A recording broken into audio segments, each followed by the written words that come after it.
Hello. Hi guys. Let me know if the audio is coming fine, etc. We got a lot to discuss today.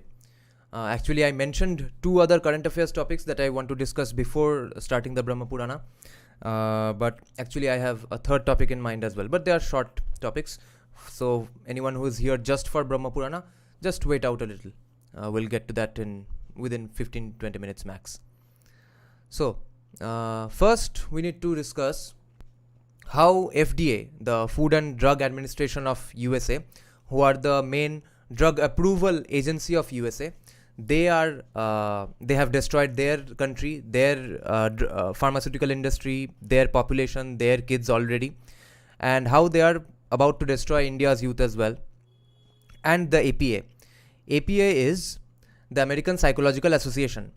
So just like the American Sociological Association, in the same way, both are basically siblings. The American Psychological Association also comes up with absolutely crackpot ideas, which are extremely detrimental to their own societies as well, but more so for us as well, because we are a rising economy. They at least have the money to counter these things.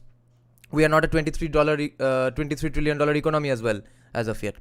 But it's things like these which is leading to American conservatives or even individualists like Douglas Murray or conservatives like Matt Walsh to these days counter these things in the same way that we on the decoloniality side counter these things with the same rhetoric. They are saying that modernity is failing their societies. Okay, they are against modernity now.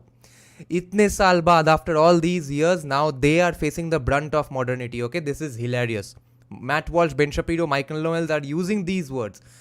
That it's the modernity which is the problem. Okay, but anyway, APA, FDA. Now, first thing you need to know about FDA is that their funding, 45% of FDA's funding comes from the pharmaceutical industry itself. Okay.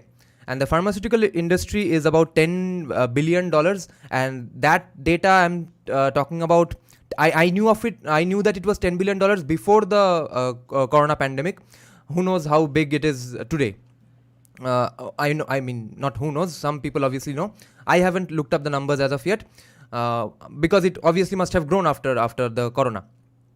Now, mental health is mostly a hoax according to me. And for any one of you who do go to therapists, I have nothing against you, but I think all of you would have been better off just working out and playing a sport.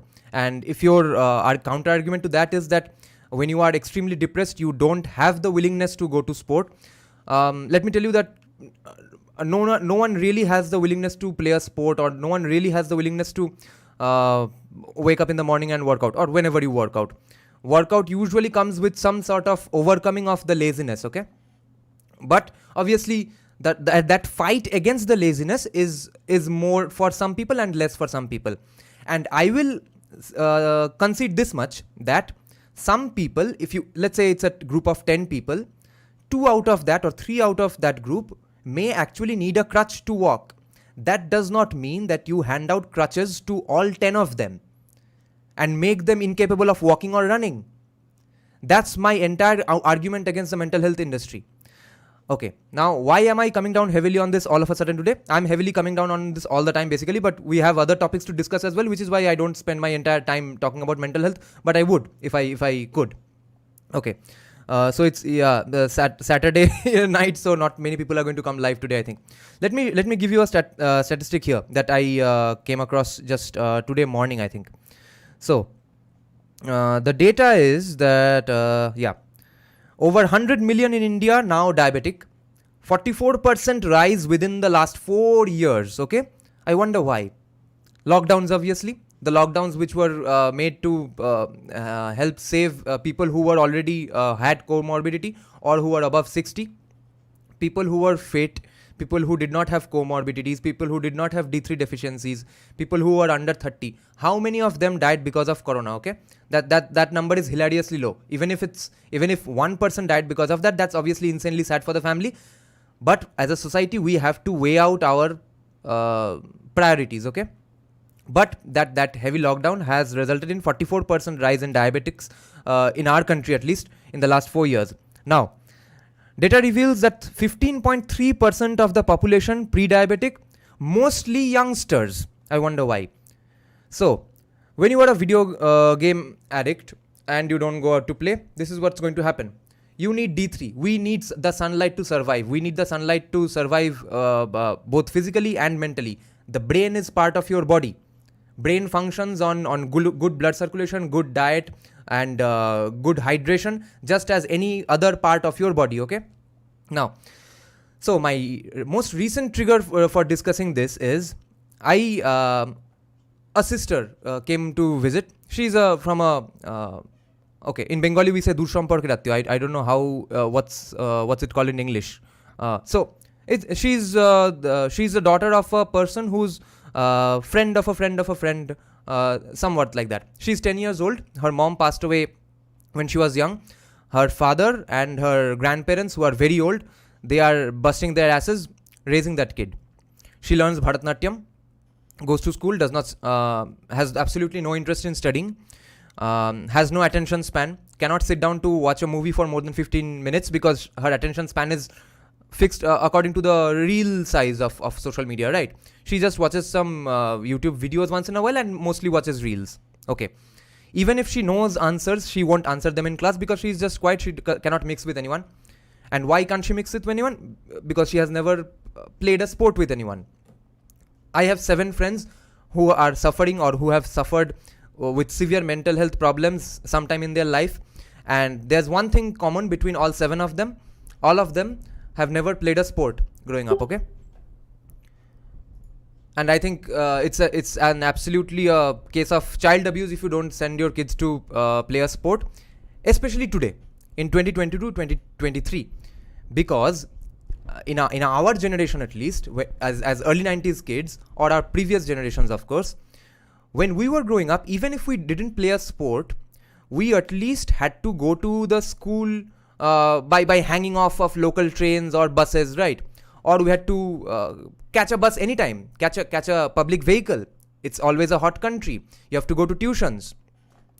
Or at least in the evening, we would have a kick-ass cricket match or football match. Most of us, okay? Even if you did not play a disciplined and regimented sport, going to a club or something, okay? Everyone did that. Now, none of us do that anymore. No kids do that anymore. They are all at their homes, and the tuitions always keep increasing. And the school system, education system is absolutely a hoax to begin with. Okay, you work at your corporate office for lakhs of rupees for 9 to 10 hours, 11 hours, and you spend almost as much or more than that in the school, and then you come away learning nothing almost. Otherwise, why do you need to go to the tuitions again? Okay, now. So that girl has been taken to the psychologist, and when her father was discussing these things to me, I immediately said that, okay, he mentioned mood swings. I said that, oh dear God, do not take her to a psychologist. He's going to diagnose her with bipolarity or ADHD. He said, yes, we have already taken her to a psychologist. So I said, okay, maybe she's a kid, and maybe she will be diagnosed with just ADHD for now. Because anytime you just step your foot inside a therapist's office, they are going to diagnose with you ADHD, okay? They are that much of jackasses, and they get bribed so much by the pharmaceutical industry. Okay. So he said that, no, I'm not really sure what she got diagnosed with, but she already got medicines. She has already been recommended medicines, okay? She's 10 years old. She has already been recommended 2 medicines, 2 tablets, each and every day after dinner. So I thought, okay, I'm still hoping for the best. Maybe it's just ADHD. Maybe they are going to treat her attention disorder. No. Her father does not know the name of the disease because he's that unclear about these things, because he's 43 years old and he does not know the seriousness of these things, and he does not know the corruption behind these things and these industries. So he gives me the medicines and says that, check out what are they. First thing I notice on the capsule and the tablets is that they are FDA approved, okay? FDA approved, 45% funded by the companies themselves, okay? Then I Google them. She's diagnosed with bipolarity and depression, 10 years old. Okay, now how did the therapist come to this conclusion? That therapist had 2 sittings with her, 10 minutes each. Okay, he charged about $1,500. did not recommend any diet change, did not recommend any physical activity. Instead, recommended her to learn singing if possible. Okay. This is when misogyny actually happens even by liberals. Because I bet you that therapist is not a right-wing Hindutva fascist guy. Liberals are doing this. 10-year-old girl is being recommended that she learn some singing. She's going to sit with a harmonium. Okay, I'm a musician myself, but I'll say this. A person with no musicians in your family, okay, and if your attention span is used to the Instagram reels, you cannot learn music when you are 10 years old, okay? Not in 2023. That kid cannot be expected to sit at home and do sa re ga with harmonium for one and a half hours, okay? That's impossible. That ship has sailed. So, no physical activity recommended, no diet change recommended. She consumes dairy heavily. Dairy is filled with estrogen, antibiotic and steroids, which is given to the cows to keep the cow healthy, to make the cow more fertile. All that is being consumed by the girl herself. And estrogen is a female hormone which screws up your mental health. So, she's under medication from FDA approved drugs already. And all this is the result of the American Psychological Association. And how have I come to know these things? First of all, I'm about to turn 32 years old, and I have listened to hours and hours of podcasts for 2-3 years and read a lot of articles, read a lot of books, read a lot of history, contextualized these things. After that, I'm coming to this conclusion. So I recommended her father to take her to martial arts, which he's iffy on. And he said maybe we can take her to some ashram or something. All of a sudden now they are seeking the help of dharma, but that's hilarious anyway. But how many do you think are recommending these things to parents of kids who are also suffering from these things? Mumbai, Pune, Goa, Chennai and South Kolkata, okay, or even North Kolkata. These places are going to the dogs. They will go to the dogs because they are so much... see, these people hate capitalism the most, right? And these people don't understand when actually capitalism fucks them. This is the most hilarious part. People who hate capitalism the most support capitalism when it screws with them and their society and their country. Okay, all Bengalis today, nice. So anyway, that's the mental health rant I wanted to give. But let's see if I mentioned any other point. Yeah, so let me plagiarize Vivek Ramaswamy a little. He's going around saying that our society today is like blind bats. Bats can't see. They give out a sonar signal, it bounces off, and that's how they realize what's the distance between them and some other people. That's what we are today. That's what the next generation is going to be even more today. And as for my the video I shared even yesterday, the video I made many months back, which is how Marxism and coloniality fucks with your mental health. They take away everything you can be proud of. See, individualists have this idea that you are supposed to be just an individual and not identify with a group or nation, right? Which is easily counterable on many facets. But one other thing that they don't seem to realize is that human beings are in general very adaptable to situations, and in general, they mostly want responsibility, they want a purpose. That if you take away purpose from a person, they will suffer mentally. No questions asked. They will suffer. You cannot help it. And in liberal societies, especially in socialist societies like India, in far left societies like West Bengal, everything that we could have been proud of, everything that we could have shared a purpose with, has been taken away from us when we were growing up. Your nation is not that great. It's a poor, poverty-stricken country. Your religion causes casteism and sati pratha. Whatever capitalism is coming, that is also bad. So what are you supposed to be proud of? What are you supposed to fight for?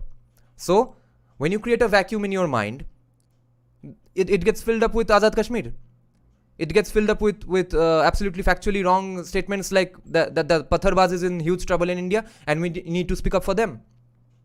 So it's a huge commie and mental health and Azad Kashmir folk nexus that we are fighting against. But let me just tell you this, that our mental health crisis is as serious as our Patharbaz community, okay? Because this is coming out of ignorance.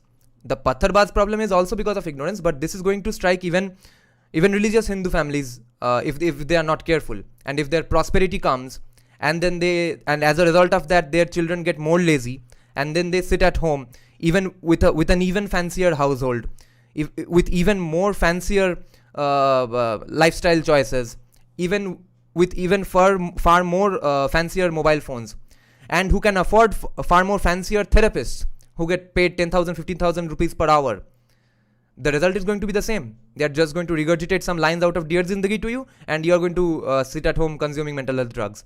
And as a result of that, that girl already has her dosage increased. She's 10 years old. It started with some 0.2 and now it's at 0.5.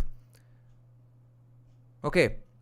That doctor did not think that, it's not working. Let's try something else. No. Increase the medicine. 10 years old. No sports recommended.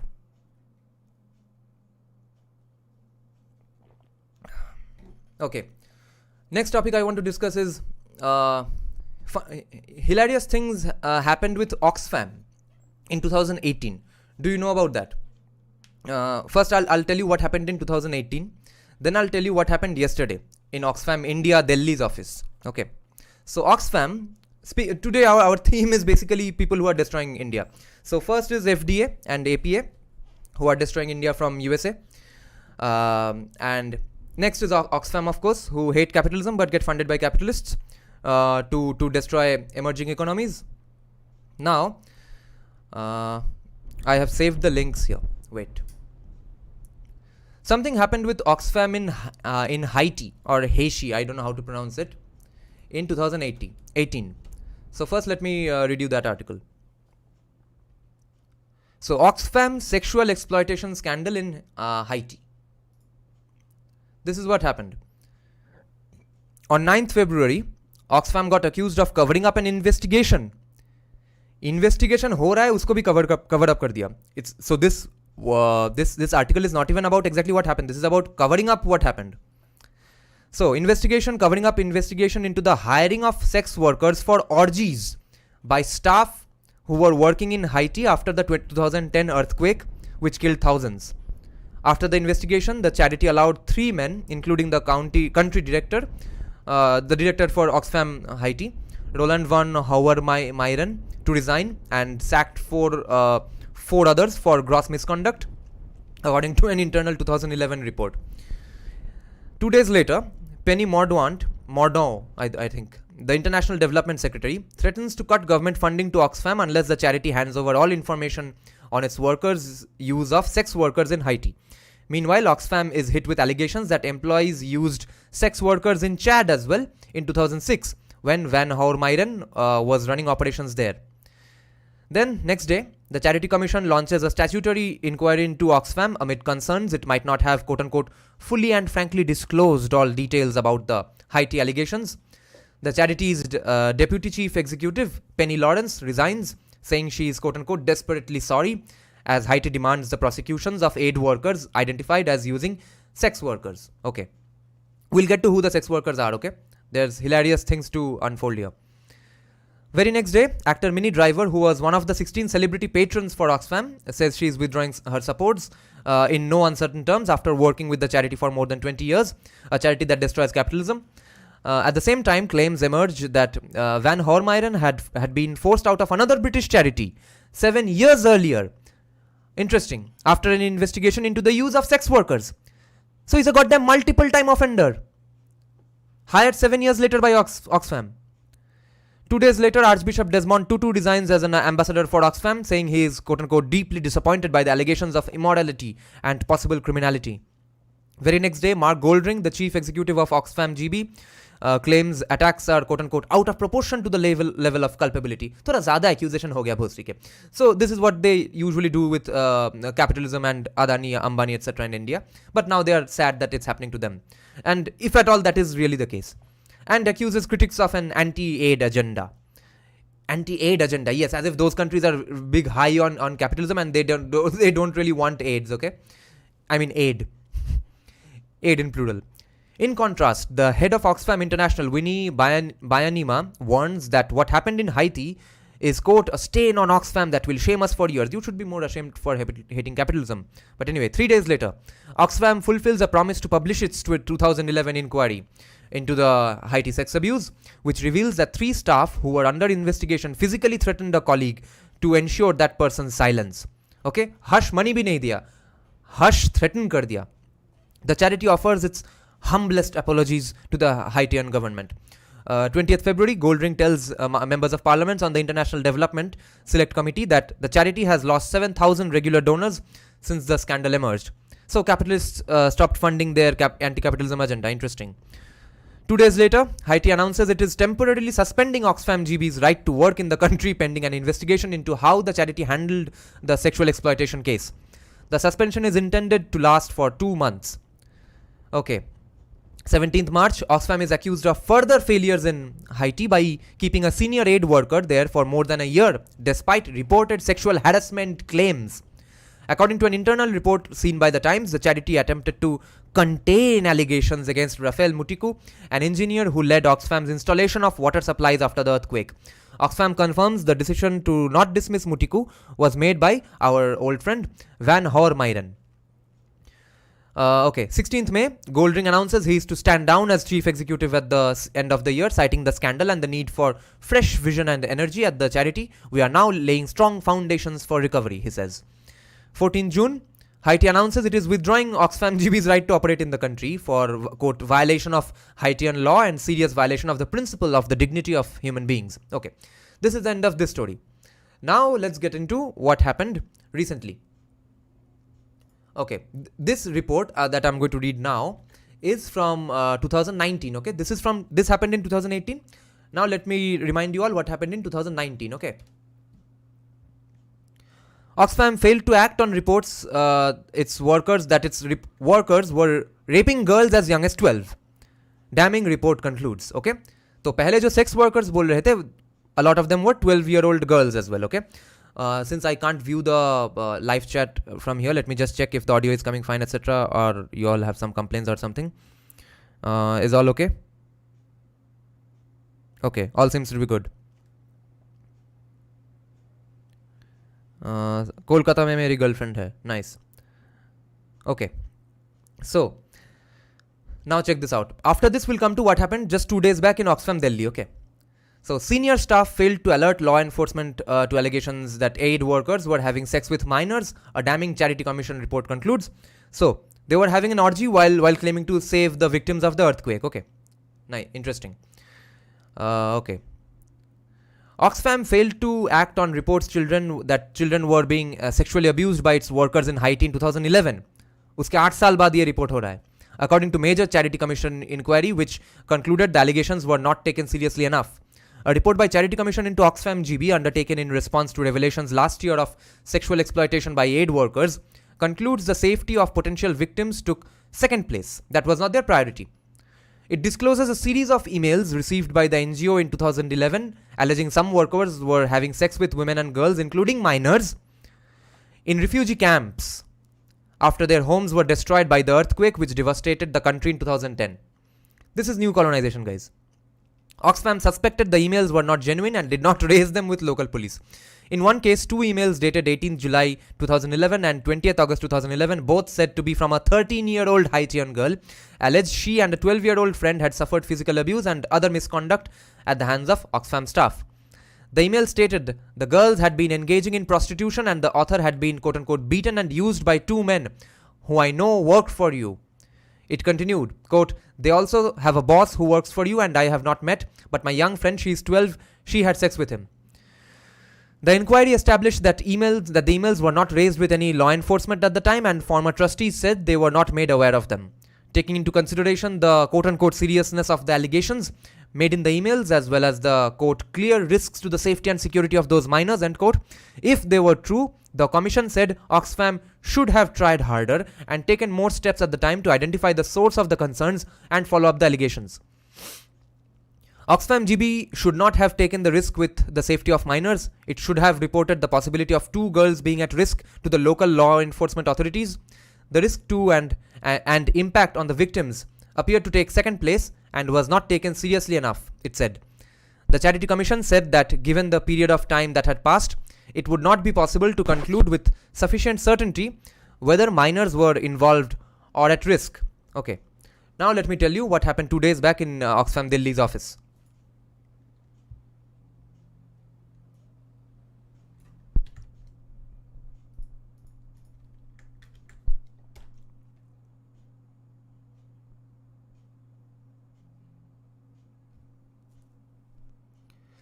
So, Oxfam worker told that someone told to her that she does not know oppression because she is straight. 4 whistleblowers have spoken out to highlight the charity's persecution of gender-critical women. Okay, this is from 2 days back. It's being written by Julie Bindel. She's a legendary first wave, second wave kind of feminist who were the original people who faced actual anti-women laws, stood up to them, and encouraged more rights for women in the West. So, and these people are against the transgenderism agenda. So, she's writing, a former Oxfam worker claims she was told she could not know what oppression is because she was straight. She was heterosexual, that's why.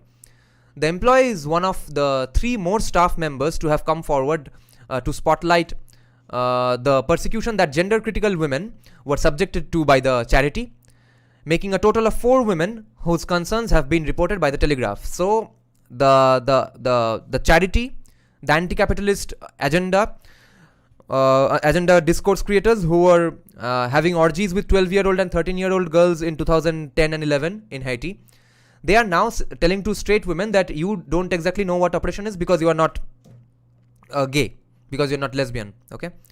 The 3 whistleblowers were emboldened to speak out after Oxfam was accused of attacking J.K. Rowling over her views on transgender issues in a controversial Pride cartoon. So for those of you who don't know, J.K. Rowling, the writer of Harry Potter, is a staunch feminist, but she's also staunchly against transgenderism, for which she is called a TERF, trans exclusionary radical feminist.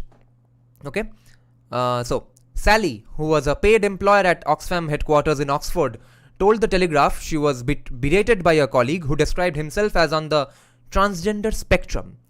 So that person is not even actually a transgender, that person is on the transgender spectrum. उसको थोड़ा थोड़ा लग रहा है कि मैं शायद transgender हूँ.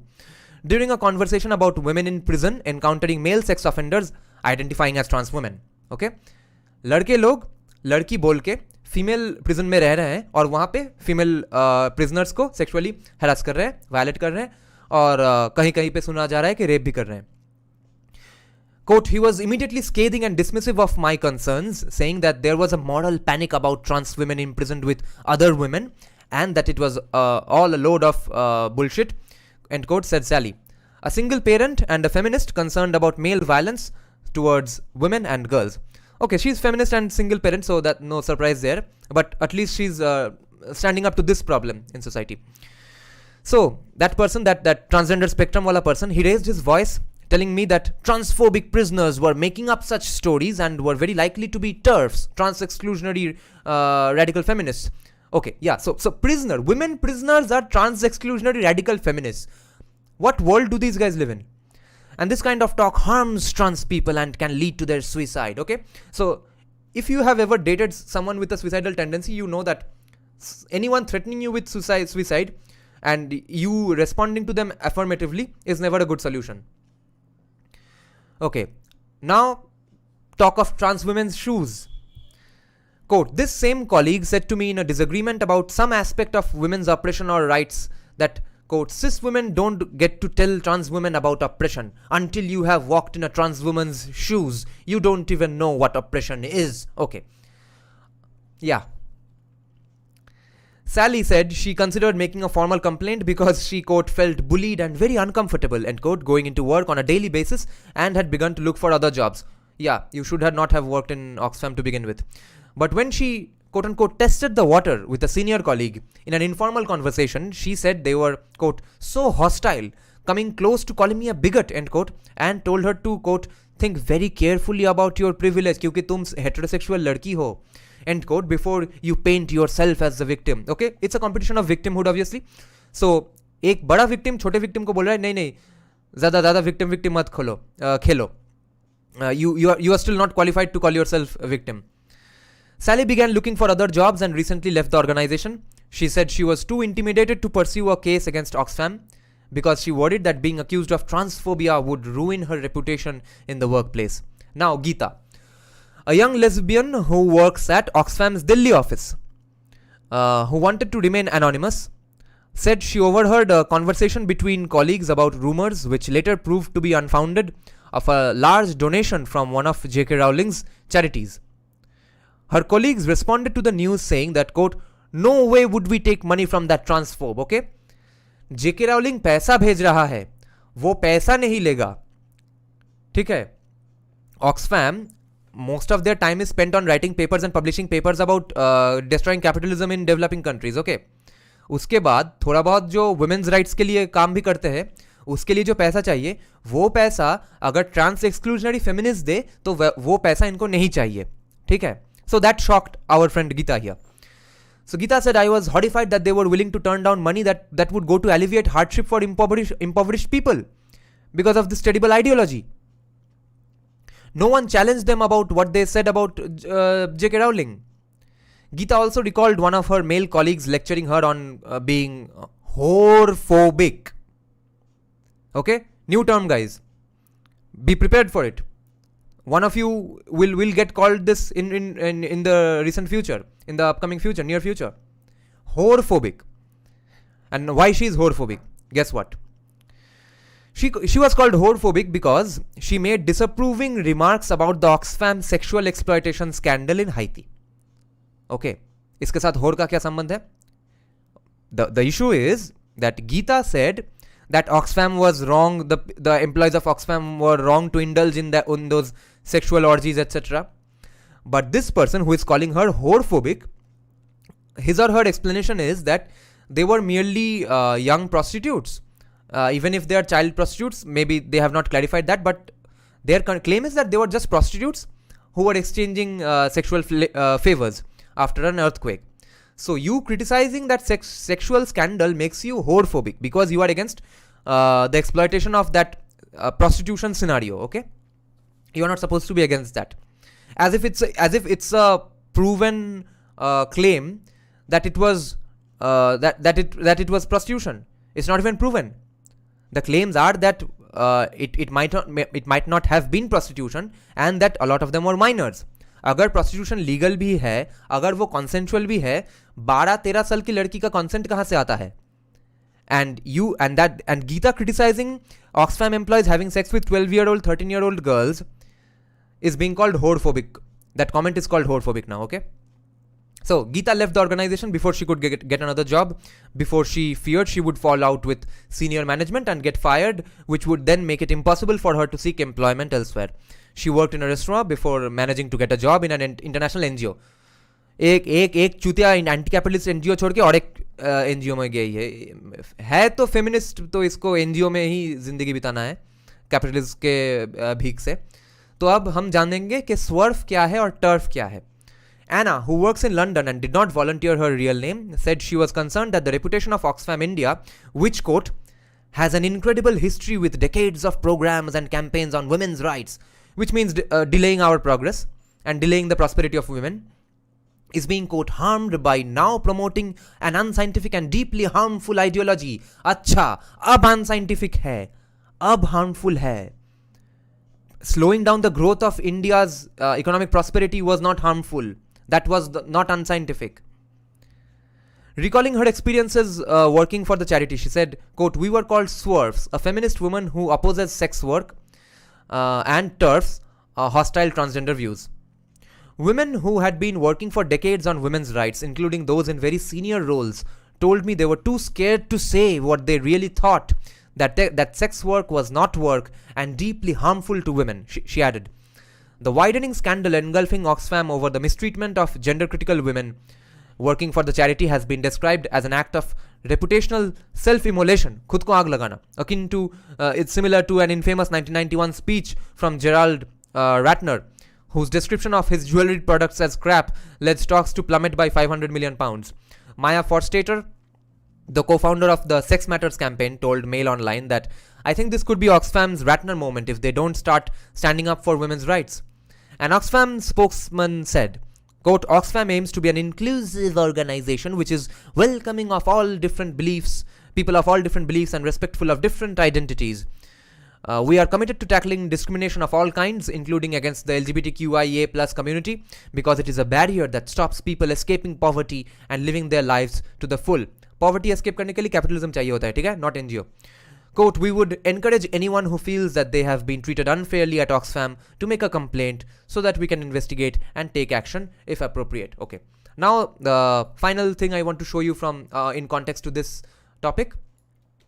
check out what this person, Julie Bindel, this feminist herself, said, where she was giving an interview along with Douglas Murray.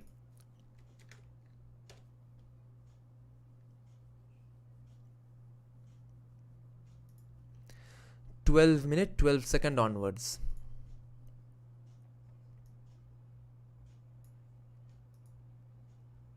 Okay, let me put on my headphones.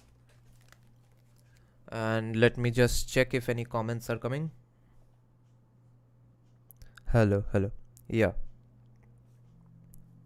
True, capitalism ही की है. Yes. Poverty escape करने के लिए Black Lives Matter चाहिए. Lol. Okay. Now, check what Julie Bindel says. The guy on the right is Douglas Murray. In the center is Julie Bindel. That are too big for our boots. Yeah. Who say that they're progressive, who claim to be leftists, Owen Jones, but it's populated in the main by men who off the hook for misogyny, not at all, but it's populated in the main by men who claim to be leftists, Owen Jones, for example, who say that they're progressive. But I think, in my mind, my opinion, really hate women that are too big for our boots. Yeah. So long as they're shouting the loudest and we're in tow, they don't mind. But my God, do they hate us feminists, and they give us a good kicking via the trans ideology and the slur of transphobia. And I mean, we've all heard, unless you've been asleep for 4 days, the latest Oxfam scandal. Another charity completely captured by Stonewall, completely captured by trans ideology. Okay, Stonewall used to be a famous agency, a group that used to advocate for gay rights. Okay, it basically has fossilized. It has basically become irrelevant to a large extent, but now, more importantly, they are now overtaken, hijacked by the transgenderism ideology. Okay, now they are no longer just gay rights ideology. Now they are on the transgenderism side of things, which has nothing to do with gay rights, because transgenderism says that there are no such things as gender. You can identify as anything you want any moment, okay? And you can identify anything 5 minutes later as well, okay? Because you can be gender fluid as well. But homosexual rights are about me saying that, yes, I'm definitely a guy, and I definitely like a person who is also definitely a guy. If I say that I don't know if I'm a guy or not, and I don't know if the person I'm in love with is a guy or not, how can I even be called homosexual? Okay. So that's Stonewall, who's hijacked by transgenderism. She's talking about that.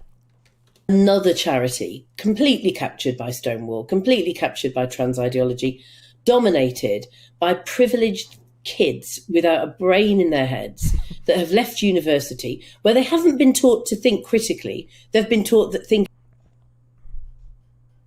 critically is dangerous and that they'll be punished if they do. So they then go into senior positions at charities like Oxfam.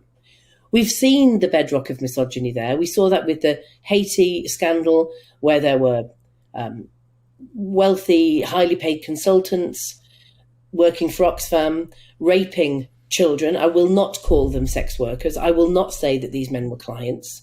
They were raping children and leaving them a few quid for doing. Yes, and why she's calling it rape and not sex workers? Because you can't fucking consent at 12 or 13 years old, which is why we have child marriage laws. If you consent under 18, it's not even considered consent.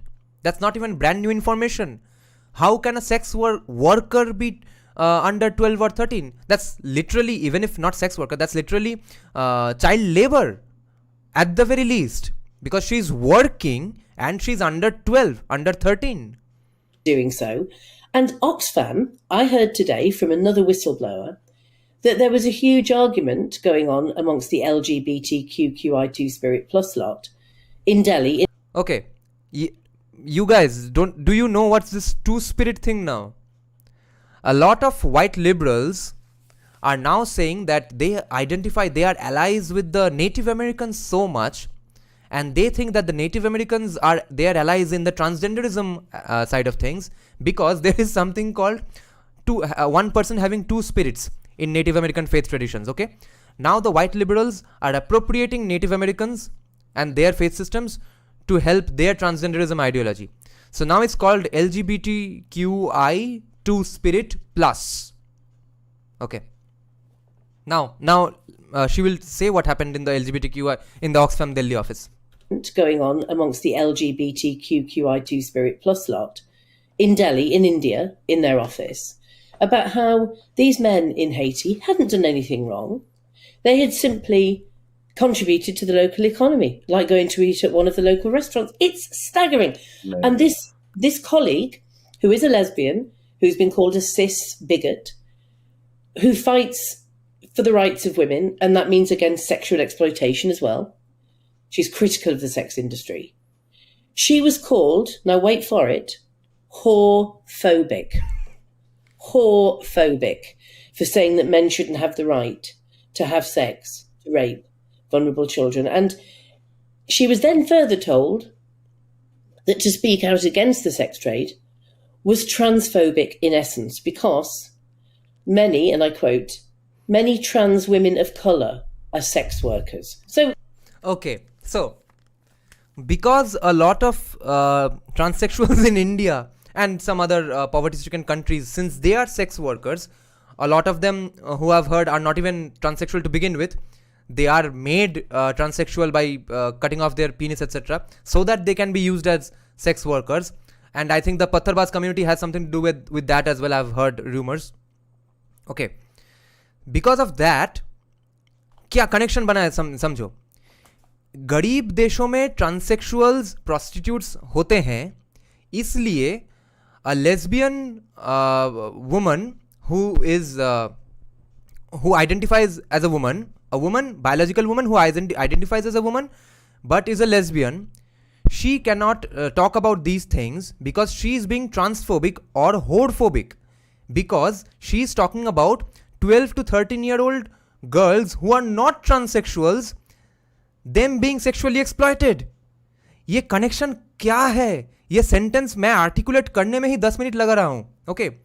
हाइती में 12-13 साल की लड़कियों के साथ sex किया, sex करने के बाद थोड़ा पैसा भीख में दे दिया, उसको अगर हम प्रोस्टिट्यूशन बोले भी, उसको कनेक्ट किया जा रहा है दूसरे देशों के गरीब ट्रांससेक्सुअल प्रोस्टिट्यूट्स के साथ.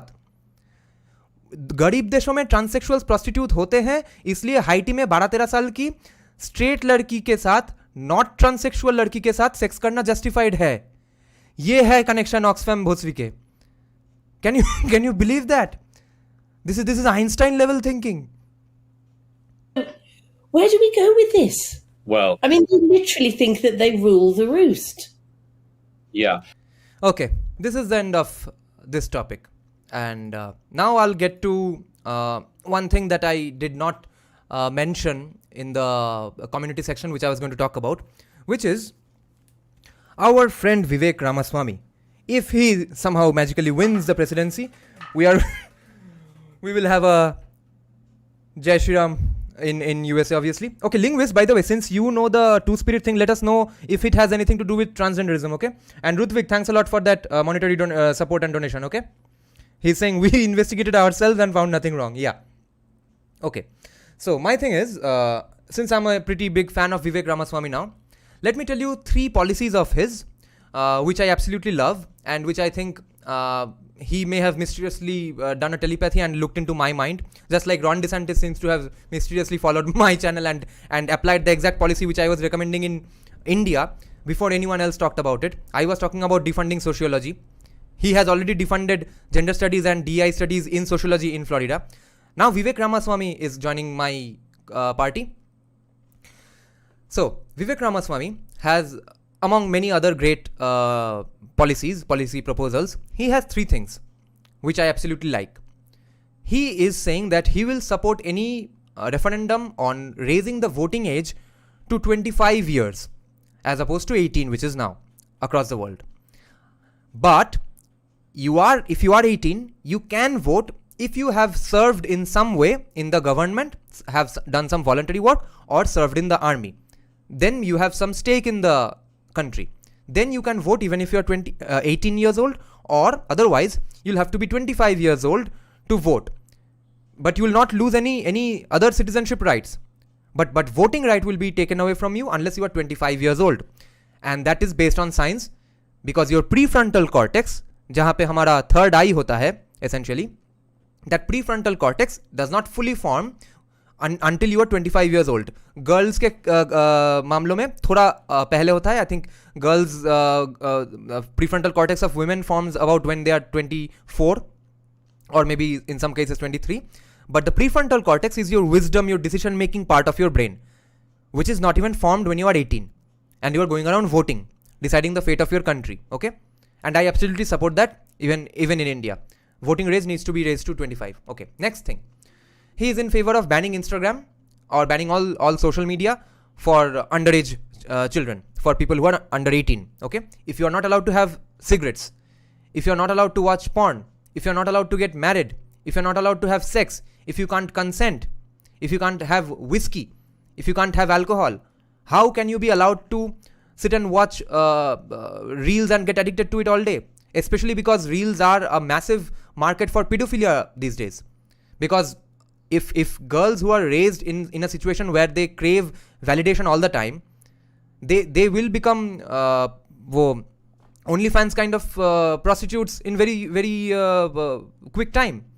And what is OnlyFans? It is just digital prostitution. So if you are under 18, you are not going to be allowed to watch Instagram. Okay, it will be banned by law. That I support absolutely, even for India. And the next thing he said just yesterday, Lila Rose, a conservative woman, she's about 33 or 34 years old. She was asking him that would you support banning NATO or taking away USA from NATO? And Vivek Ramaswamy said that yes, I absolutely support that, because NATO was created in 1949 to counter Soviet Union, and that organization has now run its course. We do not need a NATO today. And even S. Jaishankar said that we are no way we are going into a military alliance with USA. Of course we aren't. We should not. And even Vivek Ramaswamy is saying that NATO का कोई ज़रूरत ही नहीं है आज के दिन में. NATO is useless. NATO is just being used as a threatening machine for weaker countries or for creating problems with Russia. He supports Ukraine being kicked out of NATO, and he now even supports USA being taken out of NATO. Okay, बाकी लोगों को अगर NATO खेलना है तो खेलो, USA नहीं रहेगा in NATO. That's Vivek Ramaswamy's policy, which is why I like him. Now let me check some comments. After that, now we'll get to Brahma Purana. We have fascinating things to discuss today. Okay, Harsh Jha is saying, listen, my father's surname is Jha. Okay, they are discussing personal stuff. Okay, yeah, linguist, tell me what you are talking about. Van Shankar refers to those who are born in intercaste marriage, and you won't get Dvijatav, while Patit is those who are the Dvijas but perform certain acts which make them outcasts. Like in my case, I will be considered Patit because of foreign country stay. I see, and I can't reclaim the Dvijatva. Dvija means twice born, that is Brahman, Kshatriyas, Vaishyas, with Upana and Sanskar. Yeah. Okay, yes, I remember now. Okay. Different topics. Okay. Linguist, let us know if you know anything about the two-spirit ideology being similar to transgenderism. Okay, not ideology, two-spirit thing in Native American faiths being similar to transgenderism. ऐसा कुछ चीज़ है क्या? Can that be appropriated or justified that way? Okay. Top G is top Gawar. Yeah. Now let's get into Brahma Purana. We have discussed a lot of horrifying things. Now let us purify our hearts and minds. What a privilege this is, to read Brahma Purana casually on a Saturday evening. So, the chapter we are first going to start is entirely about Odisha today. Greatness of Ekamra Kshetra. I don't know if it's Ekamra or Ekamra, because in Bibek Debroy's translation, they don't give that that instead of the underline, they don't give that line on top of the letter to confirm whether I'm supposed to pronounce it as or a. So I'm going to have some problems with this.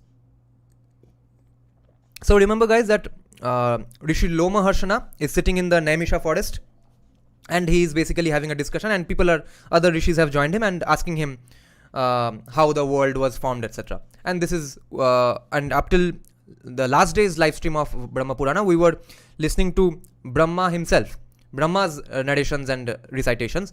Now we are back to what Loma Harshana is saying.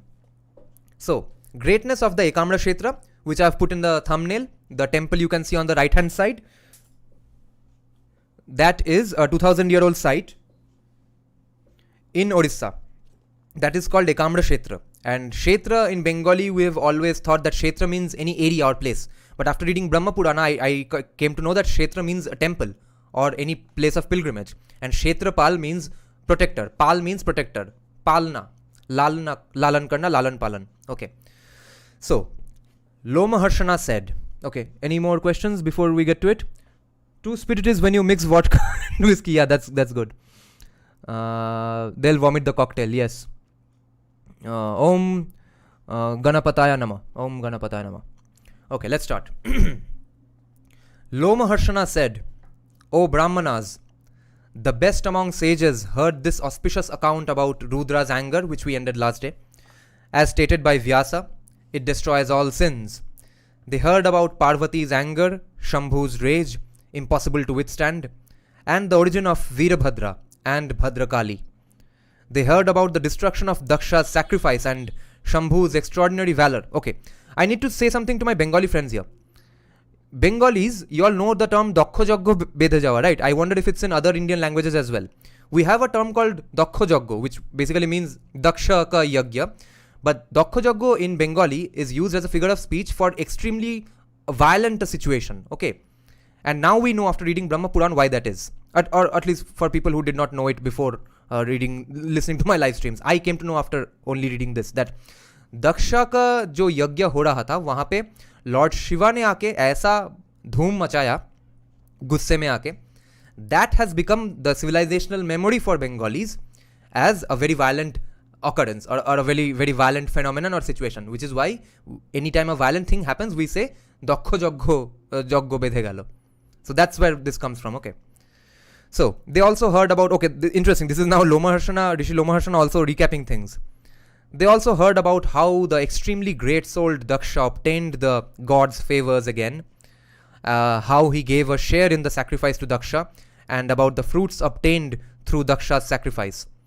The Brahmanas were extremely happy and repeatedly astounded. They again asked Vyasa about the rest of the account. They again asked Vyasa about the Kshetra Ekamra. Vyasa said, quote, hearing what Brahma had said, the bulls among the rishis praised him.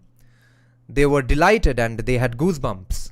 The rishis said, O best among the gods, how wonderful!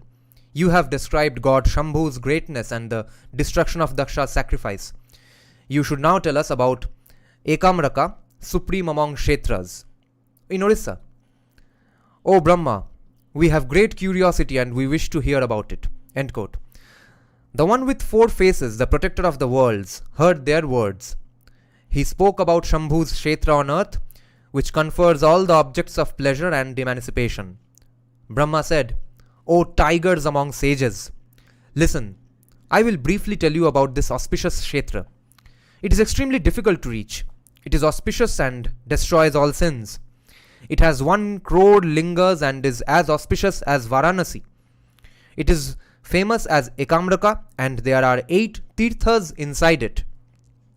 O best among Brahmanas, in the earlier Kalpa, there used to be a single mango tree there. It has been heard that this is the reason the Kshetra came to have the name of Ekamraka. Okay, so 1 mango, Ekamra. I see.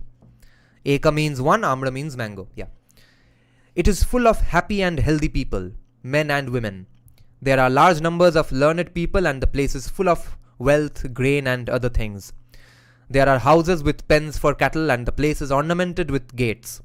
The place has many traders and is decorated with many kinds of jewels.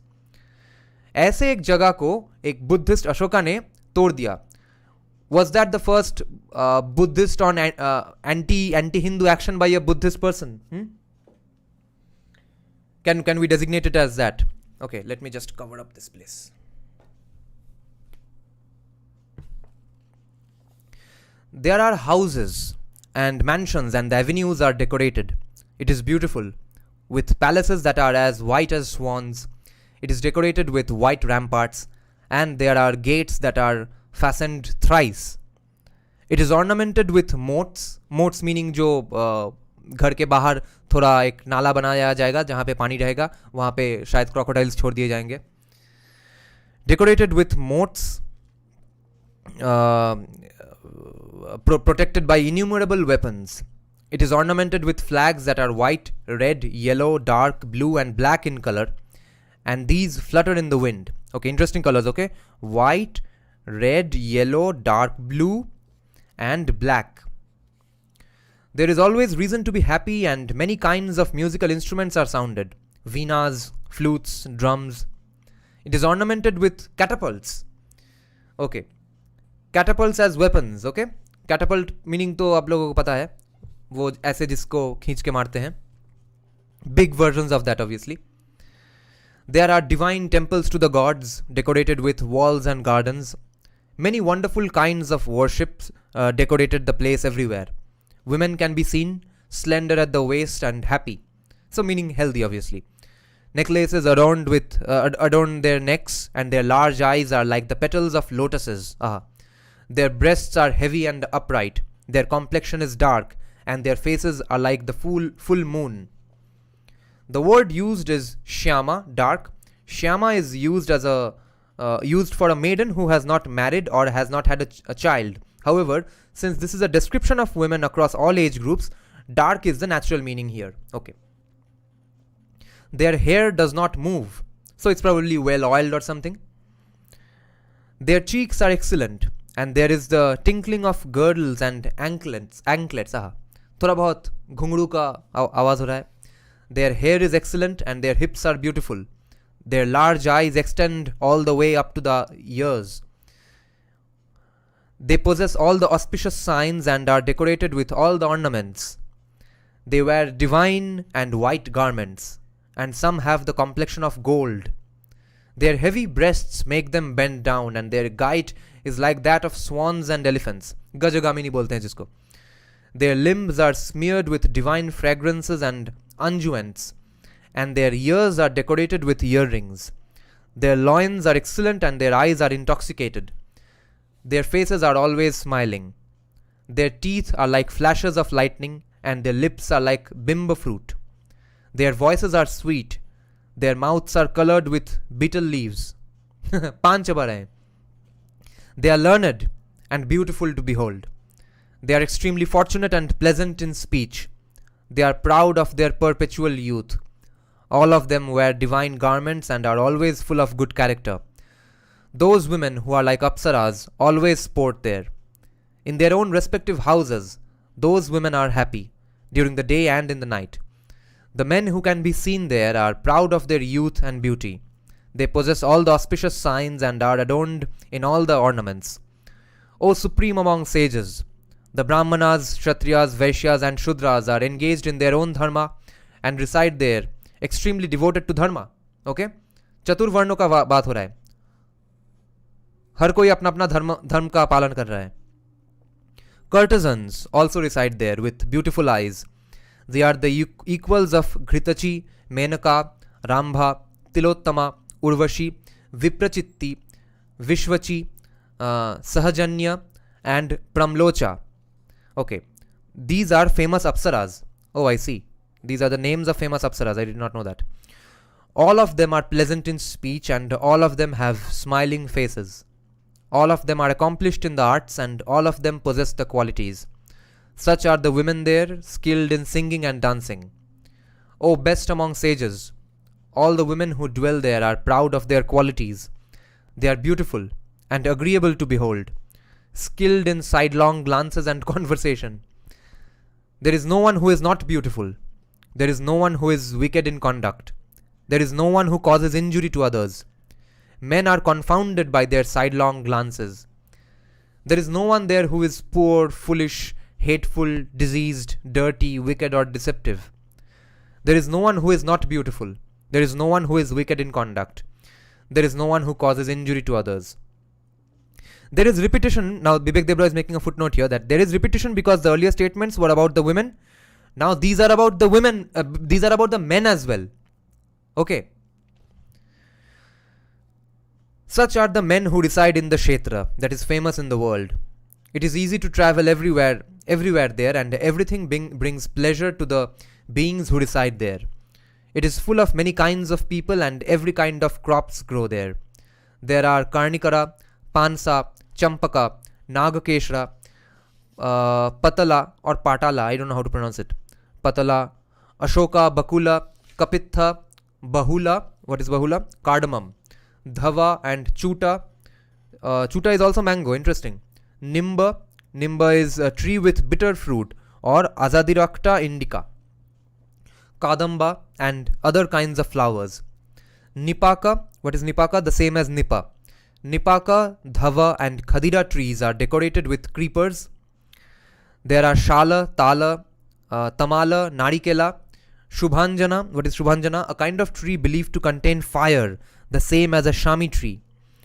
Shubhanjana, Arjuna, Saptaparna, Kovidara, Pippala, Lakucha, Sarala, Lodhra. What is Lodhra? The lotus bark tree. Lotus bark tree, क्या है ये सब? Hintala, variety of palm. Devadaru, Muchukunda, Parijata and Kubjaka trees. There are groves with clumps of plantain, jambu fruit and areca nut. There are Ketaki, Karavira, Atimukta, Kimshuka, Mandara, Kunda blossoms and other kinds of flowers. Frequented by many kinds of birds that call, it is like the garden of Nandana. The trees bend, Nandan Kanan. The trees bend down because of the burden of fruit. There are all kinds of creatures there. Okay, see, this is how we need to describe beauty and sexuality in the Hindu or Indian concept, and how it differs from the Western concept or the Abrahamic concept, okay, or the Abrahamic lens. Just a while back, they were saying that women have so big breasts that they have to bend a little, which will obviously be accused of being sexual objectification by feminists. But 2 minutes later, it's also being said that the trees also bend down because of the burden of fruit. In the same way, the sentence has been constructed, which proves what they are essentially appreciating is the health and beauty of the woman and the health and beauty of the tree. Okay, so unless they are sexualizing the tree with its fruit, they are not sexualizing the woman as well.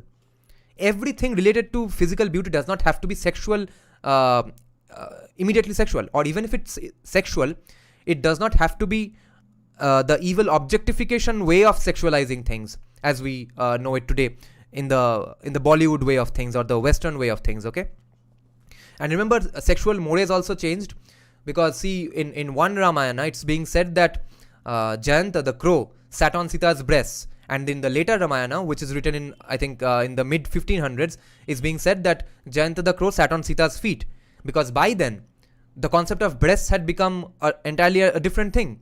Because if you then say Sita's breast is going to be a hugely controversial thing, but it was not so when it was first written. Okay, so sexual mores have kept on changing and becoming more evil every day. There are all kinds of creatures there: chakoras, shatapatras, bhringarajas, kokilas, kalavinkas, mayuras, priyaputras, shukas, jivan jivakas, haritas and chaitakas. Chaitakas kya hai? Okay, all the birds name we will now learn the translation. Okay, chakora is a partridge, shatapatra is a woodpecker, bhringaraja is a kind of bird, it also means a bee, kokila is a cuckoo, kalavinka is a sparrow. What beautiful names for birds. Mayura is a peacock, priyaputra is an unidentified bird, we don't know what it used to be called. Kalavinka is a sparrow, shuka is a parrot, Jivan Jivaka or Jiva Jivaka also is a pheasant, some sort of a hen, turkey kind of a thing. Harita is a green Haritala pigeon, and Chataka, in Bengali we say Chatok, is the Jacobin cuckoo or pied crested cuckoo. Okay. They fill the forests. There are many other kinds of birds that call in melodious notes. There are long lakes, ponds, smaller ponds and wells. There are many sacred water bodies, decorated with clumps of lotuses. The lakes delight the mind and are full of sparkling water. There are water lilies, white lotuses and blue lotuses. There are kadambas, chakravakas, waterfowl, karandavas, plavas, hamsas and other aquatic creatures. Okay, now what are they? Kadamba is a kind of goose. Chakravaka is a Brahmini duck. Ye kya hai? Karandava is a kind of duck. Hamsa is a swan. and which on whose cry the raga Hamsadhvani is composed, emulating that cry, or also known as Hansdhun in Pakistan. Hamsa is a swan and Plava is a diving aquatic bird. In this way, there are diverse types of trees and many kinds of excellent flowers. There are many auspicious water bodies and it is beautiful in every direction. क्या उड़ीसा का क्या description दे रहा है यार, और उस state का क्या हाल कर दिया सोशलिस्ट ने. Okay, let me just check the comments once. Yeah, sexuality does not have to be objectified. Yes, Saptaparna नाम सुने ही একজনের কথা মনে পড়ে এই সর্বনাশ भाई, ये मैं erotica सुन रहा हूँ कि white, red, yellow, dark blue and black are military colors. Yeah, stream को like करो. Yes, thank you. In fact, closest. I find Bengali to be very close to Sanskrit among various Indian languages. I see. Okay, I don't know many Indian languages. I know Nepali to a large extent. Hindi obviously I know, which is full of Urdu. But among these three Indian languages that I know, Hindi, Bengali and Nepali, yes, obviously Bengali seems closest to Sanskrit.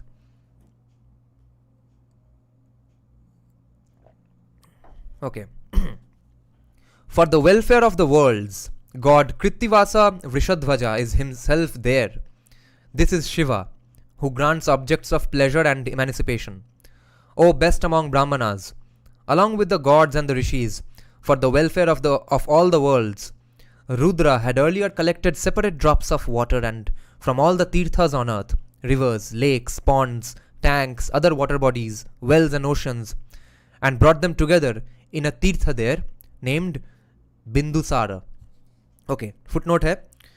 Bindusara literally means lake. Okay, lake formed with drops, Bindu, of water. There is a Bindusagar lake in Bhubaneswar near the Lingaraja temple. That might be the Bindusara they are talking about. This is known as Bindusara. O best among Brahmanas, it was created on the 8th lunar day, means Ashtami, in Krishna Paksha, in the month of Marga Shirsha. A person should control his senses and go there at the time of vernal equinox. So, Indriya ko jaya karke. Full of faith, he must bathe in the proper way in Bindusara. He must carefully satisfy gods, rishis, humans and ancestors. He must follow the rites and stating his name and gotra, offer water and sesamam. If he bathes in the proper way, he obtains the fruits of a horse sacrifice.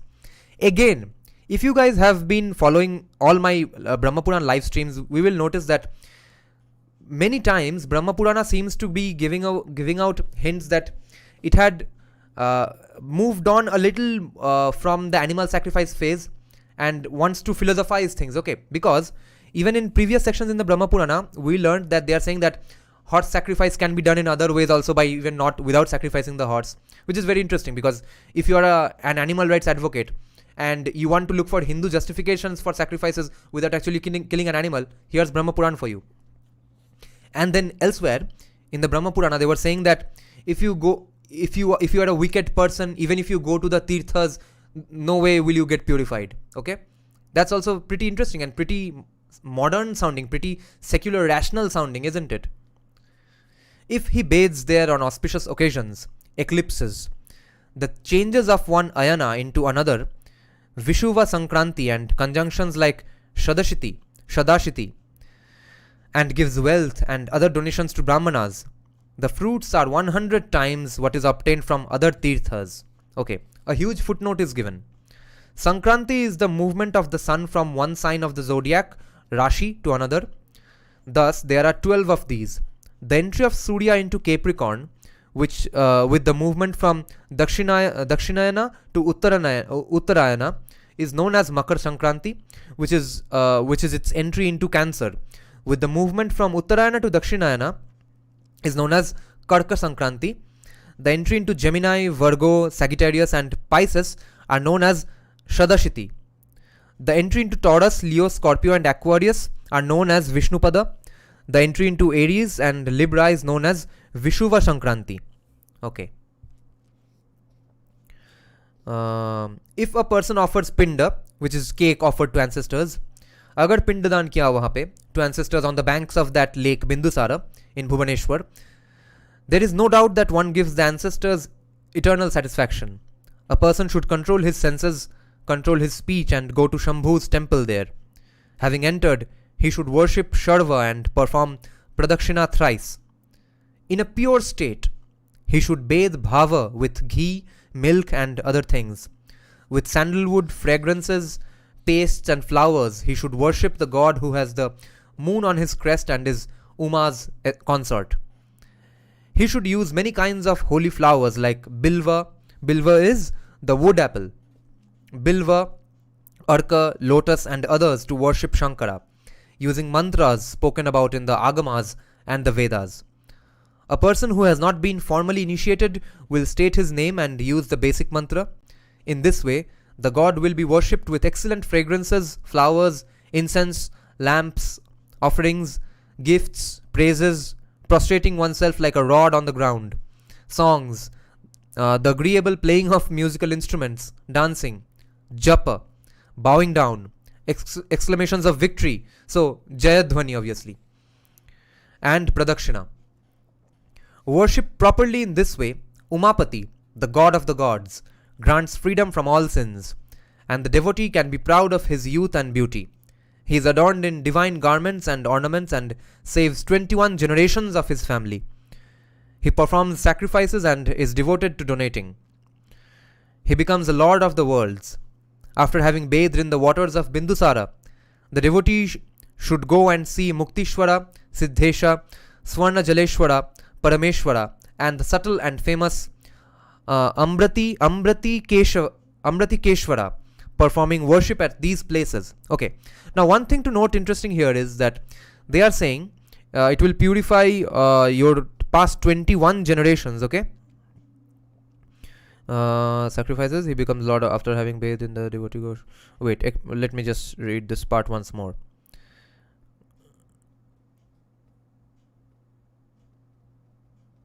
After having bathed, yeah, 21 parts kahan gaya? 21 generations worship properly in this way, grants freedom from all sins, and the devotee can be proud of his youth and beauty. Okay, I lost the part, I think. 21 is interesting because there is the phenomenon that when a soldier dies, there's a 21 gun salute, right? What if that's a civilizational memory because of these things? What has 21 got to do with ancient history? We'll have to find out someday. Where is the 21? Yeah. He is adorned in divine garments and ornaments and saves 21 generations of his family. Okay. Okay. Let me see some comment sections. A person from an overwhelmingly Shaktite society is opposing animal sacrifice. Dada rocked Kalighat, Tarapit Bhakts shocked.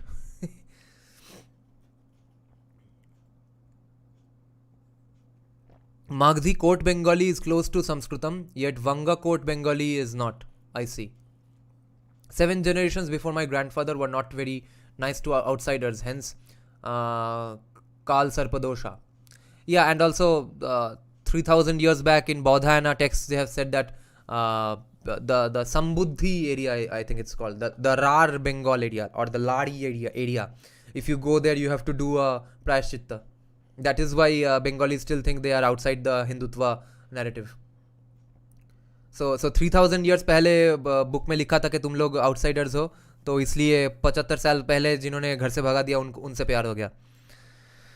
He then goes to Shiva's world on a golden and sparkling Vimana, decorated with bells, praised by ornamented Gandharvas and Apsaras, and illuminating all the directions.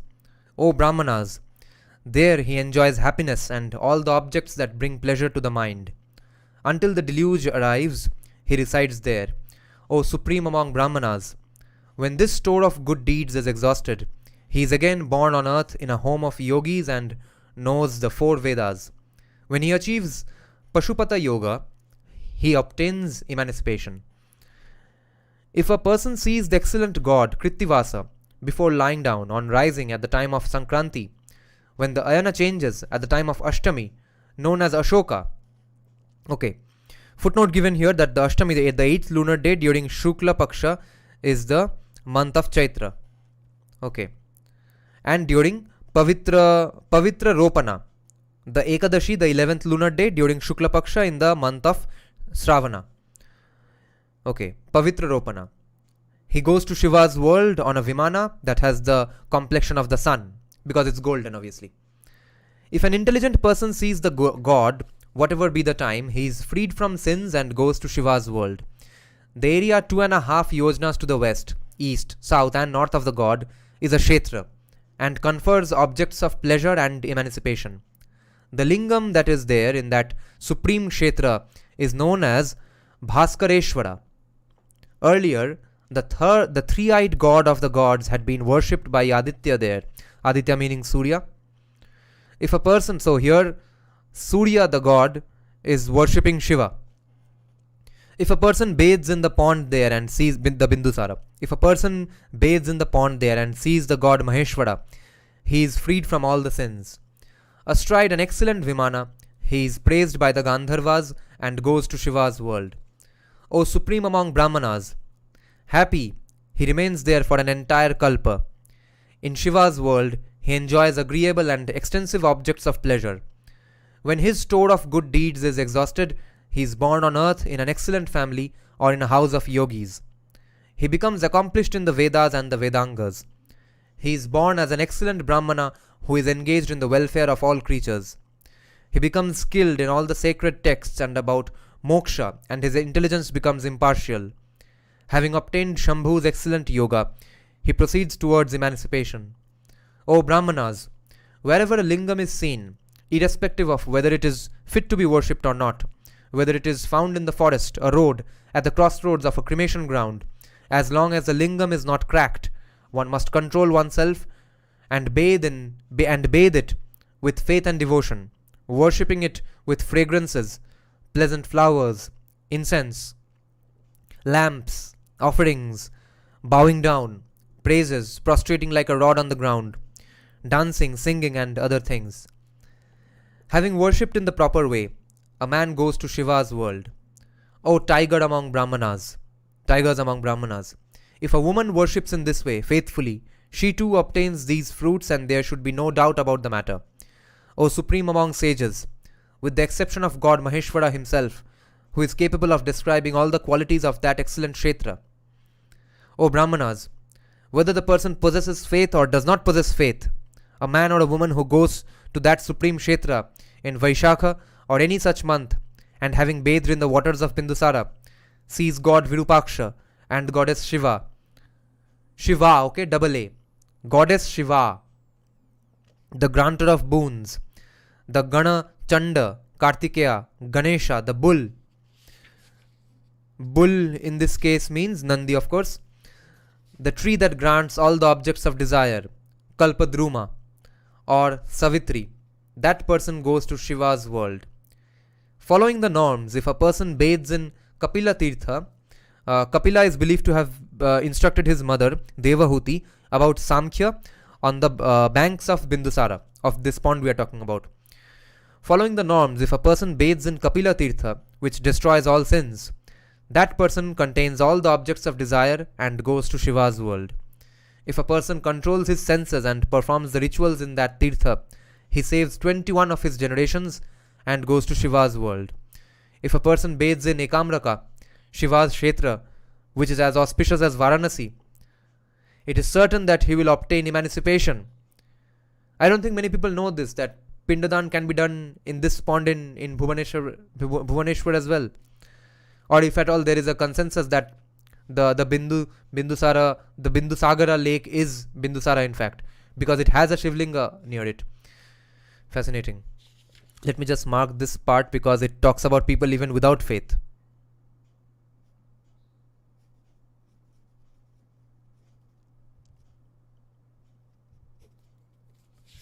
Okay, now we will start another chapter on Orissa, Utkala Kshetra.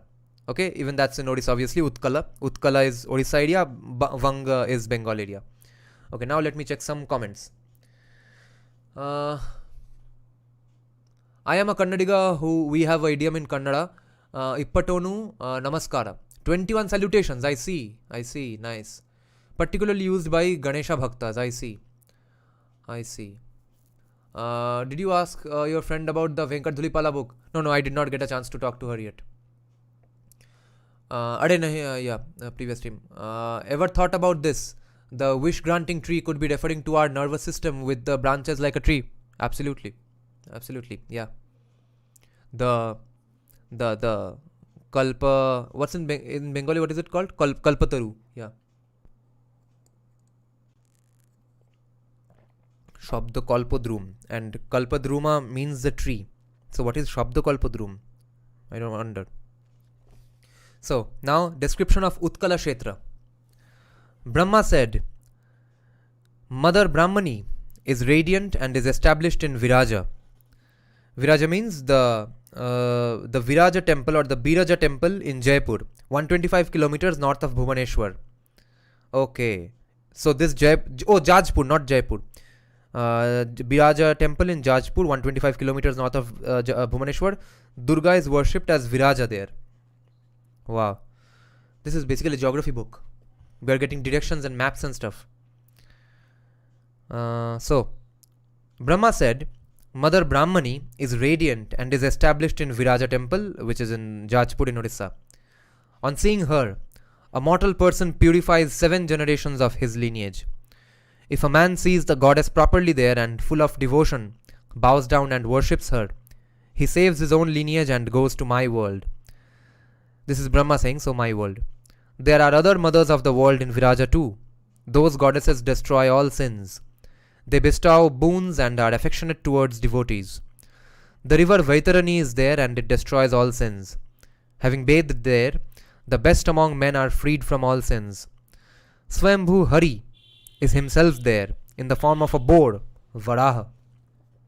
This is Yagya Varaha or Varahanatha temple on the banks of the river Vaitarani in Jajpur. ये पूरा ओडिशा का map discuss हो रहा है यहाँ पे.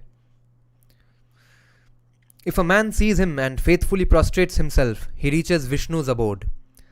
There are 8 tirthas in Viraja, known as Kapila Tirtha, Gograha Tirtha, Soma Tirtha, Alabu Tirtha, Mrityunjaya Tirtha, Krodha Tirtha, not Krodha, okay, it's just written Krodha, Vasuka and Siddhakeshwara.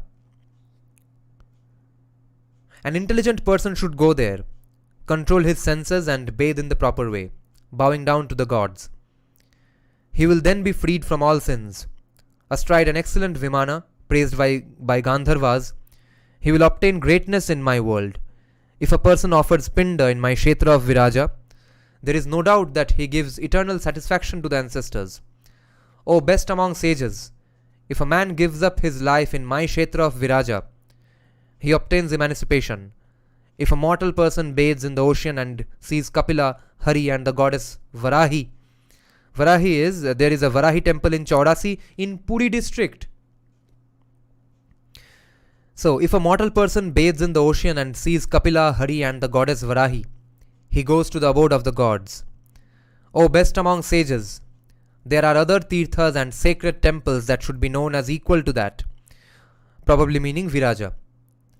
O supreme among Brahmanas, in that region, on the northern shores of the ocean, there is a secret and supreme tirtha that destroys sins and grants emancipation. It is sacred and is covered with sand everywhere. It grants all the objects of desire. It extends for 10,000 yojnas and is an extremely rare kshetra. There are trees like Ashoka, Arjuna, Punnaga, Bakula, Sarala, Pansa, Narikela, Shala, Tala, Kapithaka, Champaka, Karnikara, Chuta, Bilva, Patala, Kadamba, Kovidara, Lakucha, Nagakeshara, Shami, Amalaka, Lodhra, Naranga, Dhava, Khadira, Sarja, Bhurja, Ashvakarna, Tamala, Devadaru, Mandara, Parijata, Nyagrodha, Agaru, Chandana, Kharjura, Amrataka, Siddha, Muchukunda, Kimshuka, Ashwatha, Saptaparni, Madhudhara, Shubhanjana, Shimshapa, Amlaka, Nipa, Nimba, Tindu and Vibhitaka. What is Vibhitaka? Okay, all the translations are now given separately, okay. Amalaka is Embalic Mirobalan, that's the scientific name. Naranga is orange. Bhurja is the birch tree. Ashvakarna is a kind of tree. Kharjura is date trees, the fruit. The word Siddha is probably being used as an adjective, divine or polished. तो इतना अच्छा tree है कि वो सिद्धा tree है. Madhudhara may mean Madhudrava, a tree with red blossoms. Shimshapa is similar to Ashoka. Tindu or Tinduka is ebony, and Vibhitaka is Terminalia bellerica, scientific name, a kind of myrobalan. The word Amalaka is repeated. Okay, let me. Okay, more trees. Matulunga, Puga fruit, Hintala, groves of plantain, and other diverse trees filled with different kinds of agreeable flowers. Okay. Jambira is citron. Aruna is probably an adjective describing Kankola or Ashoka. Dadima is pomegranate. Bija Puraka is a lemon, and Matulunga is a kind of citron, जिसमें से जो कि citrus fruits के category में आता है. I see. Okay. The trees are full of best fragrant fruits from all the seasons. They are radiant with flowers from all the seasons. The calls of many auspicious birds bring delight to the mind. Their intoxicated, loud, and extremely melodious tones are pleasant to the ears. The sounds that come out of the mouths of birds are agreeable to the mind. The soft calls are also pleasant to the ears and cause delight.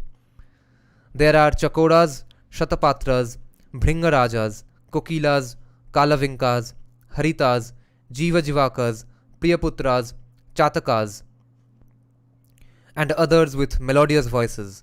There are forests and clumps of ketaki, atimukta, kubjaka, malati, kunda, bana, black and other karavira, jambira, aruna, kankola, dadima, bija puraka, matulunga, puga fruit, hintala, groves of plantain, and other diverse trees filled with different kinds of agreeable flowers. Creepers, lata, and lantanas, I don't know how to pronounce it, are like canopies, and there are many kinds of water bodies. There are long ponds, lakes, ponds full of lotuses and wells.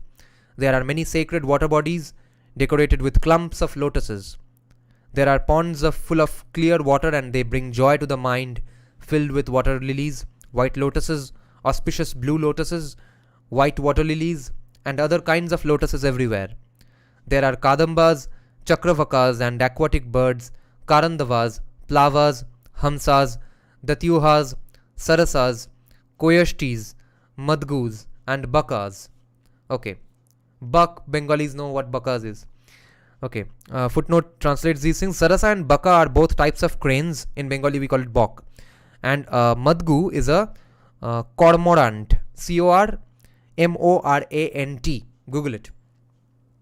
The water bodies are decorated with fish and tortoises. There are many other aquatic birds that call in every direction. Some fly in the sky, others swim in the water. There are flowers that grow in the water. There are many kinds of trees with flowers, some on the land, others growing in the water. The place is ornamented with elephants, terrestrial, and those that roam in the water. It is ornamented with varnas, following their own dharma. Those in brahmacharya, garhastya, vanaprastha, and sannyasa, and others. The word used is bhikshu or mendicant for sannyasa. It is full of healthy and happy men and women.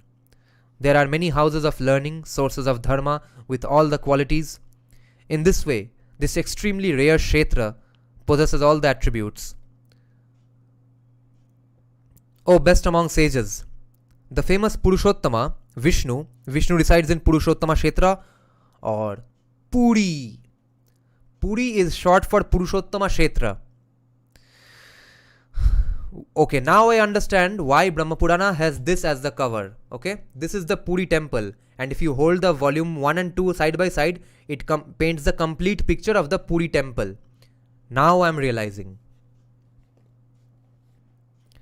This is interesting. This is fascinating stuff. So the famous Purushottama resides there in Puri. We are talking about Puri now. Because of the favors of Krishna, the region of Utkala, right up to its boundaries, is famous and is the most sacred spot which got destroyed by a Buddhist king. Purushottama, I think we need to call for reparations from Buddhists now. Purushottama, the Atman of the universe, resides there. He pervades the universe. He is the protector of the universe. Everything is established in him. O best among sages, we always dwell in that region. I, Rudra, Shakra and the gods, with Agni at the forefront. All the Gandharvas, Apsaras, gods, humans, Yakshas, Vidyadharas, Siddhas, sages who are firm in their vows, Rishis, Valakhilyas, Kashyapa, and the other lords of subjects, Suparnas, Kinnaras, Nagas, other residents of heaven, the four Vedas and their Vedangas, many kinds of sacred texts, Itihasa, Puranas, sacrifices with excellent dakshina, all the different rivers, sacred tirthas and temples, oceans and mountains are established in that region. सिर्फ ओडिशा का बात हो रहा है. अच्छा, Suparnas are different kinds of birds, are a kind of birds. This is the most sacred of spots, frequented by gods, rishis and ancestors. All the objects of pleasure are there. Who will not find it agreeable to dwell there? Which other region can be superior to it in equalities? The god Purushottama, the one who grants emancipation, is himself there. Men who live in Utkala are fortunate and are spoken of as gods. Mortals who bathe in the waters of the king among tirthas see Purushottama reside in heaven and do not go to Yama's abode. Those who live in Utkala and in Purushottama's auspicious Kshetra have successful lives, which is in Puri. Krishna is the best among the gods. His face is pleasant with large eyes. His eyebrows, hair and diadem are beautiful. The ornaments in his ears are beautiful. His smile is beautiful. His teeth are beautiful. He is ornamented with beautiful earrings. His nose is excellent. His cheeks are excellent. And his forehead is excellent. He possesses all the excellent attributes. His face is like a lotus, and he brings delight to the three worlds. Those who reside in Utkala and see him are extremely intelligent.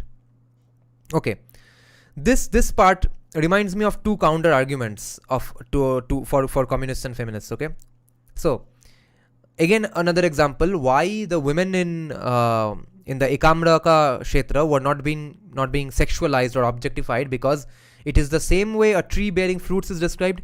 It is the same way Lord Krishna is described. एक body part उठा के appreciate किया जा रहा है. That's not being sexualized. Okay, and more importantly, if 3000 years ago Bodhayana text said that if you go to Radbanga you need to get purify yourself, then why in Brahma Purana in Utkala they are saying it's the most sacred spot of all? Okay, so something obviously changed. So a Bengali or any Eastern Indian person cannot say that Eastern India is far away from the North Indian Hindutva politics or ideology or faith, just because Bodhayana text said that 3000 years ago it said that if you go to Radvanga you need to purify yourself because those people there are very rude and are hostile towards outsiders. Okay, and I don't even know if that's said in a religious way. Okay, were they being hostile because they were from some Adivasi religion, or they were being hostile just because you were an outsider? Because even the 28th Jain Tirthankara, even when he went there, he said that they set dogs on him, they threw stones at him, and back then there was no significant differences between Hinduism and Jainism, right? So why were they throwing stones at him? I don't think there is a Hindu non-Hindu issue here. More importantly, they have spoken in Bodhayana text at least, they have said this Prashita thing only for the Rar region, that not the rest of the Vanga region. तो सिर्फ rod वंगा में जाके प्रायश्चित करना होगा इसलिए पूरा का पूरा बंगाल पत्थरबाज बन जाएगा. That can not be a justification. Okay, let's see. रोटी चीनी दिए चा फू दिए खा. Must be a hill region if it has devdaru, right? Then it must be that region in Odisha which is called the Switzerland of or Kashmir of Odisha, right? Where people who have bikes go. I forgot the name of that place. There was a snowfall there I think 10 years ago. उसके बाद से वो snowfall के लिए famous हो गया है उड़ीसा में एक जगह. Okay, now we start the description of Avantika. This is another place for emancipation. It's another place for Pindadan.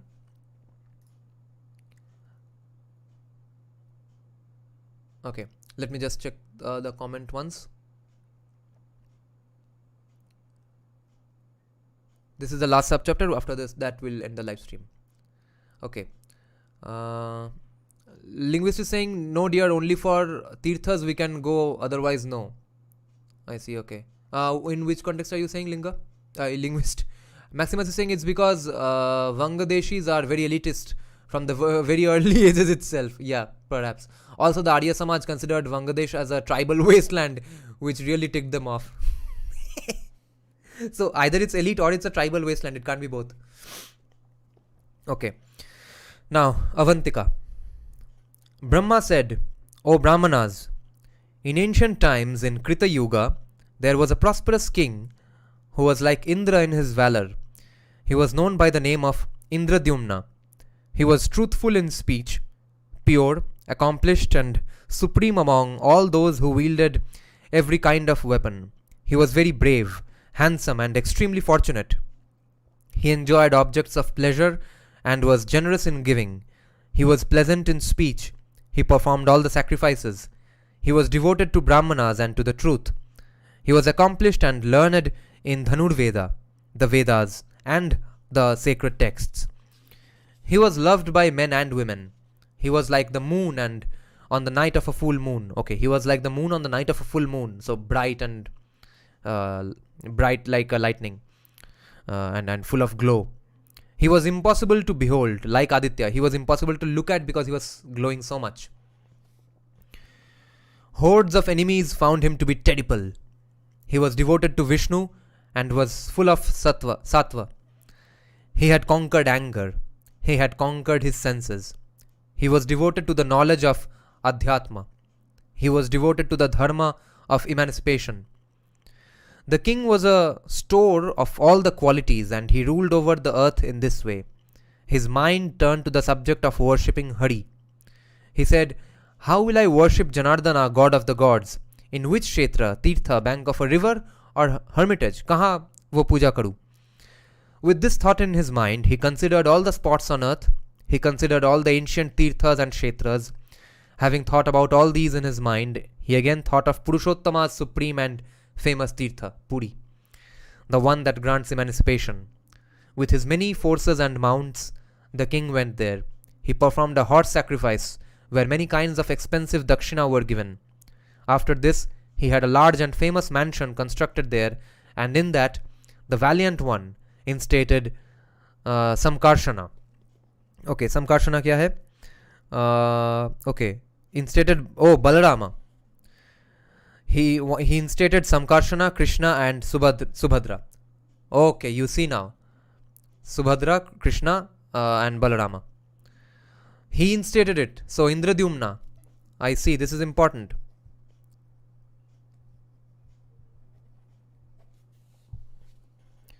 Following the norms, the Lord of the Earth established 5 tirthas there for bathing, donating, austerities, offering oblations and beholding gods. Okay, a footnote is given. Speculatively, we can probably guess that the 5 tirthas might be the Indradyumna tank in Gundicha temple near Puri, Rohini Kunda inside Jagannath temple, Markandeya temple, which is the Markandeshwara temple near Jagannath temple, the ocean, and the Shweta Ganga tank near Jagannath temple. These are real places that exist till this date. This is fascinating stuff. Full of devotion, he followed the ordinances and worshipped Purushottama every day. When the god of the gods was pleased, he attained emancipation. Oh, अच्छा, एक बात बताओ, ये बार बार जो यहाँ पे emancipation बोला जा रहा है, is this mukti or moksha? I'm not sure. Oh Brahmanas, if one sees Markandeya, the Vata tree, Krishna and Rama, the outsider god, and bathes in the Indradyumna tank, there is no doubt that one attains emancipation. Okay, a footnote is given that this is an alternative listing of the 5 tirthas, the Pancha Tirthas. Markandeya will mean the Markandeya temple and the Akshaya or eternal Vata tree is the one next to the Markandeya temple. ये tree भी अभी तक है. Wow. The sages asked, quote, earlier, why did Indradyumna, lord of the earth, go to Purushottama's supreme Kshetra, which grants emancipation? O best among the gods, having gone there as instructed, how did he worship Purushottama through a horse sacrifice? That rare Kshetra grants all the fruits. How did he manage to construct an excellent mansion that is famous in the 3 worlds? O Prajapati, how did that tiger among kings construct images of Krishna, Rama and Subhadra, marked with all the auspicious signs? How did that intelligent lord of the earth instate them in the mansion? Mansion meaning the temple building itself. The supreme residence of Krishna, that is worshipped by the gods. O best among the gods, you should tell us the truth about this in detail. Tell us everything about the intelligent one's conduct. Your words are like Amrita, and we are not yet satisfied. We have great curiosity, and we wish to hear about this. End quote. Okay. Brahma replies, quote, O best among Brahmanas, this is praiseworthy. You have asked me about an ancient, sacred and auspicious account that destroys all sins. It grants objects of pleasure and emancipation. I will tell you about his conduct. This happened in Krita Yuga. O tigers among sages, control your senses and listen attentively. There is a city named Avanti in the Malwa region, and it is famous on earth. Okay. The footnote says that it is in Ujjaini or Ujjain. So that Avanti was a supreme place on earth, and he used to be king there, Indradyumna. The city had firm walls and ramparts and was full of happy and healthy people.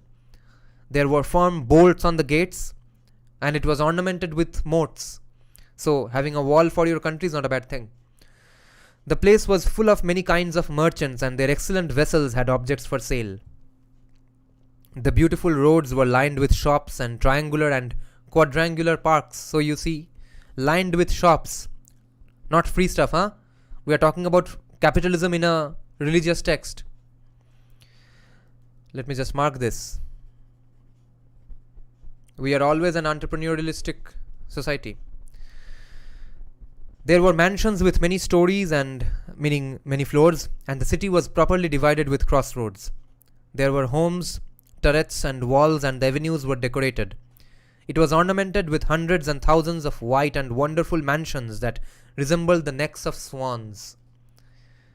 अब क्या neighborhood को भी sexualize किया जा रहा है? नहीं, we are just appreciating beauty here. So, it was ornamented with hundreds and thousands of white and wonderful mansions that resembled the necks of swans. There were the joyous sounds of sacrifices and festivities, singing and the playing of musical instruments. It was decorated with flags and standards of many colors, danda. It was full of large numbers of elephants, horses, chariots and foot soldiers, with many kinds of warriors.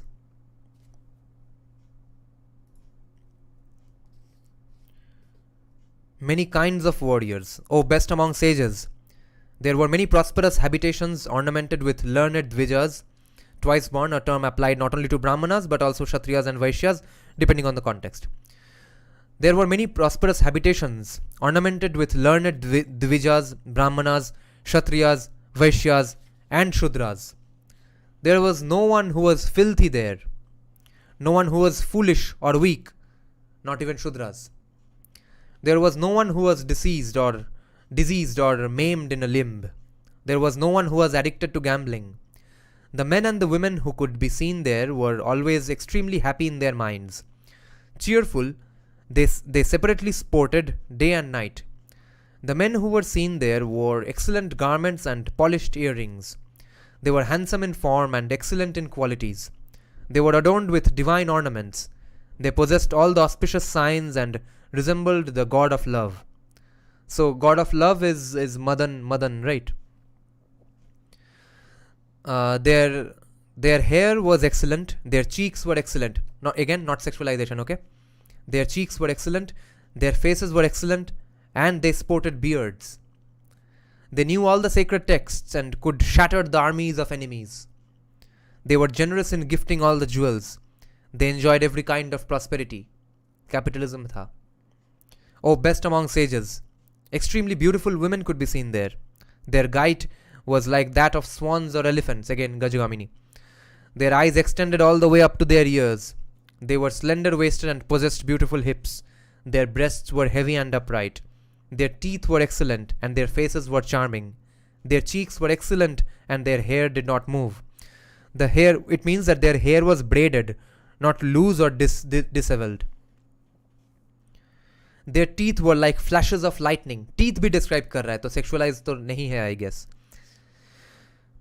Their faces were like the full moon. Okay, full moon means like Soma also, I think. It's called that way. The moon-faced ones. In accordance with the sentiment expressed, they bent their necks. They were adorned with earrings. Their lips were like the bimba fruit. Their shining mouths were tinged with betel leaves. They were adorned with every kind of gold ornament.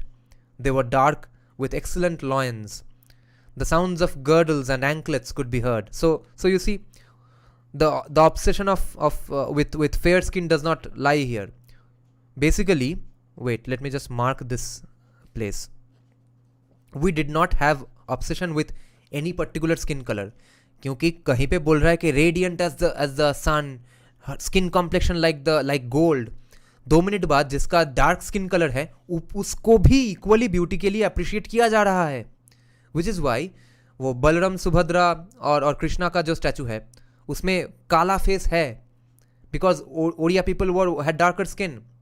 So we did not have an obsession for dark skin, nor did we have an obsession for white skin. We were not racist in the skin color sense.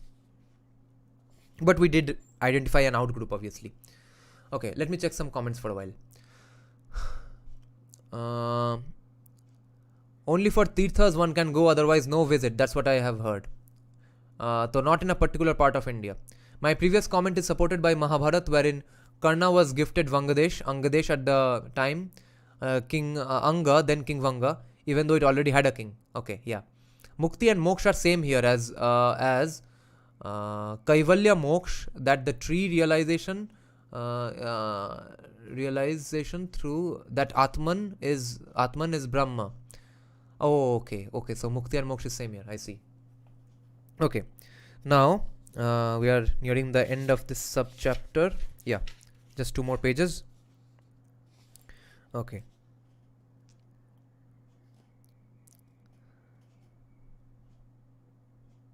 They were dark with excellent loins. The sounds of girdles and anklets could be heard. Wo ghungru ka awaaz. They were adorned with divine garlands and garments. They were smeared with divine unguents. They were learned with beautiful faces. They were charming to behold and attractive in all their limbs. All of them possessed youth and charm and had smiling faces. They sported in the assembly halls and quadrangles, mad and intoxicated. The women amused themselves through singing, conversation, and the playing of musical instruments. Courtesans could be seen, accomplished in singing and dancing. They were skilled in sidelong glances and conversation. The place was full of all kinds of women. Other noble women could be seen there, possessing excellent qualities. Those extremely fortunate ones were devoted to their husbands and were ornamented with all the qualities. There were forests and groves, sacred and pleasant gardens. There were temples to the gods, decorated with many kinds of divine flowers. Shala, Tala, Tamala, Bakula, Nagakeshara, Pippala, Karnikara, Chandana, Aguru, Champaka, Punnaga, Narikela, Panasa, Sarala trees, Naranga, Lakucha, Lodhra, Saptaparna, Shubhanjana, Chuta, Bilva, Kadamba, Shimshapa, Dhava, Khadira, Patala, Ashoka, Tagara, dark and other kinds of Karavira, Yellow Arjuna, Bhalla, Siddha, Amrataka, Nyagrodha, Ashwatha, Kashmira, Palasha, Devadaru, Mandaka, Parijata, Tintidika, Bibhitaka, old Amalaka trees, Plaksha, Jambu, Shirisha trees, Kalea, Kanchanara, Madhu, Jambira, Tinduka, Kharjura, Agastya, Bakula, Shakotaka, Haritaka, Kankola, Manchukunda, Hintala, Bijapuraka, clumps of Ketaki groves, Atimukta, Kubjaka, Mallika, Kunda, Bana, clumps of plantain, Matulunga, Puga fruit, Karuna, Sindhuvaraka, Bahuvara, Kovidara, Badri, Karanjaka, and many other kinds of beautiful and blossoming trees. Now let's check out their translations. So, 964. So, Bhalla is the marking nut plant. Marking nut नाम का कुछ नट है, वो चीज़. कश्मीरा है saffron. अच्छा. Then Tintidika is tamarind. Then Kalea is black sandalwood. Okay. Kanchanara is another name for Kovidara. Madhu is another name for Ashoka tree. Agastya is the vegetable hummingbird tree, whose scientific name is Sebania grandiflora. Okay. Sindhuvaraka,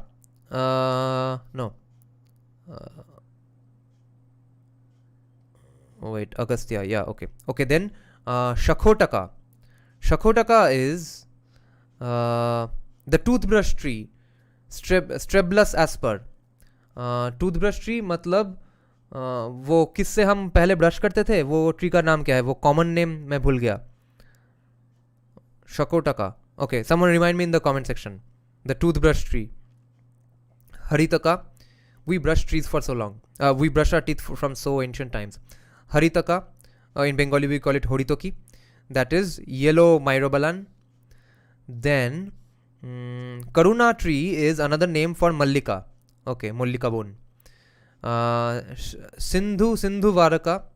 The shrub Vitex negundo. Bahuvara is another name for Pippala, also known as Bahuvaraka. Okay, Badari is Jujube. Is it the same as Hohoba? Karanjaka is the Pongame oil tree. Okay, let me check some comments. Neem Babul. Neem. Yes, Neem. Right. Neem tree. I think Miswak is Arab though. Yeah, so it's probably Neem. Malecha, truly nikal ja. A lot of people point to Shweta Huna, but that is the White Huns banner name, right? We never call them Goras or Shweta. Yes, here is an interesting fact. We never valued the white skins of Huns or Mughals. Yes. Okay. Now. And many other beautiful and blossoming trees. There were canopies of creepers and shrubs and gardens that were like Nandana, which means Nandankanan. There was the constant fragrance of excellent flowers, and the trees always bent down with the burden of fruit. It was surrounded with many kinds of animals, and there were the beautiful sounds of many kinds of birds. Chakora, Shatapatra, Bhringara, which is the same as Bhringaraja, Priyaputra, Kalavinka, Mayura, Shuka is parrot, Kokila, Kapota is dove, Khanjarita is wagtail, Shayana is hawk or falcon. Okay, Shane, yeah. In Bengali we call it Shane. SHYENA. Okay, Shane. So वो ज फला पता नहीं संस्कृत या हिंदी में क्या बोलते हैं, वो रहेगा श के साथ. Paravata is pigeon, and many other types of birds. So falcon is Shayna. Those calls were beautiful and agreeable to the ear. There were a large number of rivers, ponds, and lakes. There were many other sacred bodies of water, decorated with water lilies, blue lotuses, dark lotuses, and beautiful and fragrant white lotuses. There were many other types of extremely beautiful flowers growing in the water. The divine fragrances were intoxicating. It was radiant with flowers everywhere. The place was full of Hamsas, Karandavas, Chakravakas, Sarasas, Kadambas, Plavas, and aquatic birds. There were tortoises, fish, crocodiles, and others that swam in the water with their feet. There were the sounds of many other types of aquatic birds. They had diverse hues, meaning color. They were there in every direction and it cheered the mind. आहा, ऐसा जगह का description सुन के ही mind अच्छा हो रहा है, वहाँ पे बैठने से क्या होगा. There were diverse kinds of flowers in the water bodies. Just imagine, just picture, visualize these things in your mind. What a beautiful scenario is being described here. There were many kinds of trees in the diverse sacred gardens. There were birds in the water and on land. That divine city was decorated with divine temples to the gods. The illustrious and three-eyed god, the destroyer of Tripura, okay, Shiva, Tripurantaka, resides there. This is Shiva, who grants everything that one desires. He is famous there as Mahakala. A man should follow the norms and bathe in Shiva's kunda, which destroys all sins. He should follow the norms and satisfy the gods, rishis and ancestors. After this, he should go to Shiva's temple and perform pradakshina thrice. He should control himself, control his senses, and wearing a washed garment, enter. He must devotedly worship Shankara through bathing the image, okay, not bathing himself. He should be bathing the idol of Shiva. He must devotedly worship Shankara through bathing the idol, flowers, fragrances, incense, lamps, food, gifts, singing, the playing of musical instruments, pradakshina, prostrating on the ground like a rod, dancing, and hymns of praise. If a man follows the norms and devotedly worships Mahakala Shiva, he obtains the fruits of 1,000 horse sacrifices. He is cleansed of all sins. He ascends a Vimana that has all the objects of desire and goes to Shambhu's abode in heaven. He assumes a celestial and handsome form, adorned with divine ornaments. Until the deluge arrives, he enjoys all the objects of pleasure there. O best among sages, in Shiva's world there is no old age or death. When his store of good merits is exhausted, he is reborn on earth in an excellent Brahmana family. He becomes a Brahmana who knows the 4 Vedas and is accomplished in all the sacred texts. United with Pashupata Yoga, he obtains emancipation, which is Mukti or Moksha. There is a sacred river there known by the name of Kshetra. An excellent man who bathes there and, following the norms, satisfies the gods and the ancestors, is cleansed of all the sins. Astride an excellent Vimana, he goes to the world of heaven, where he enjoys all kinds of objects of pleasure. The illustrious god of the gods, Janardana, also resides there. Janardana is Krishna, right? Hari, yeah. Hari bestows the objects of pleasure and emancipation, and his name there is Govindaswami. Having seen him there, a person frees 21 generations of his family. He mounts a Vimana that has the complexion of the sun and is decorated with garlands of bells. This is endowed with all the objects of pleasure and can go or stay as one wishes. Astride this, praised by the Gandharvas, he goes to Vishnu's world and obtains greatness there. He enjoys all the varied objects of pleasure there and is freed from all fear and anxiety.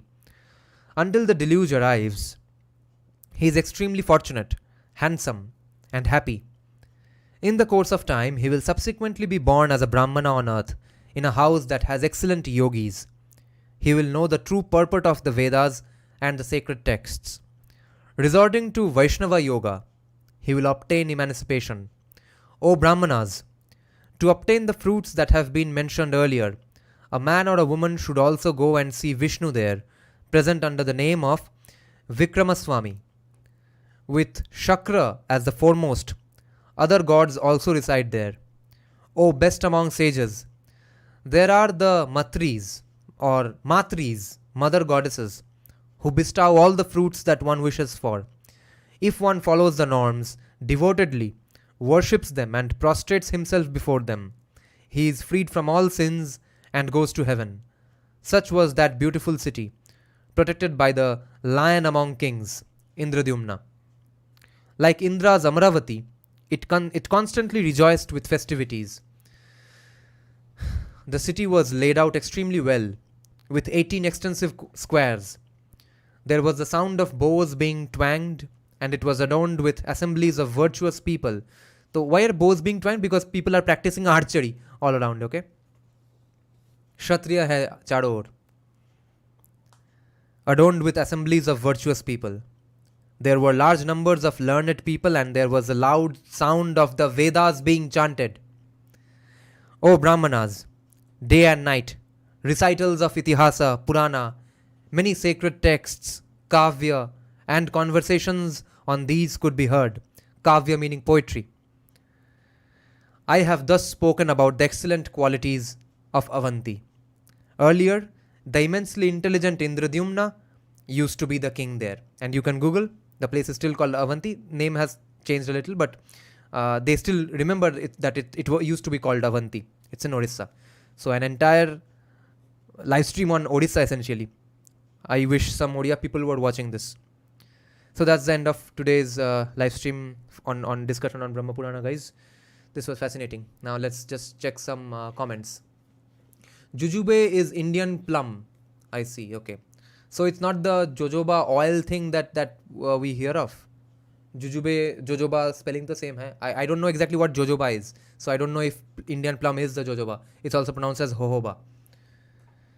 Okay, then thanks for joining a live stream, guys, and for discussing these subjects on a Saturday night instead of having fun and doing more unhealthy things. Thanks for joining the live stream. See you soon. Probably, hopefully, tomorrow night again. Good night. Okay, so jojoba is not jujube. I see. Okay, thanks for letting me know. Okay then, good night, guys. Shubhratri.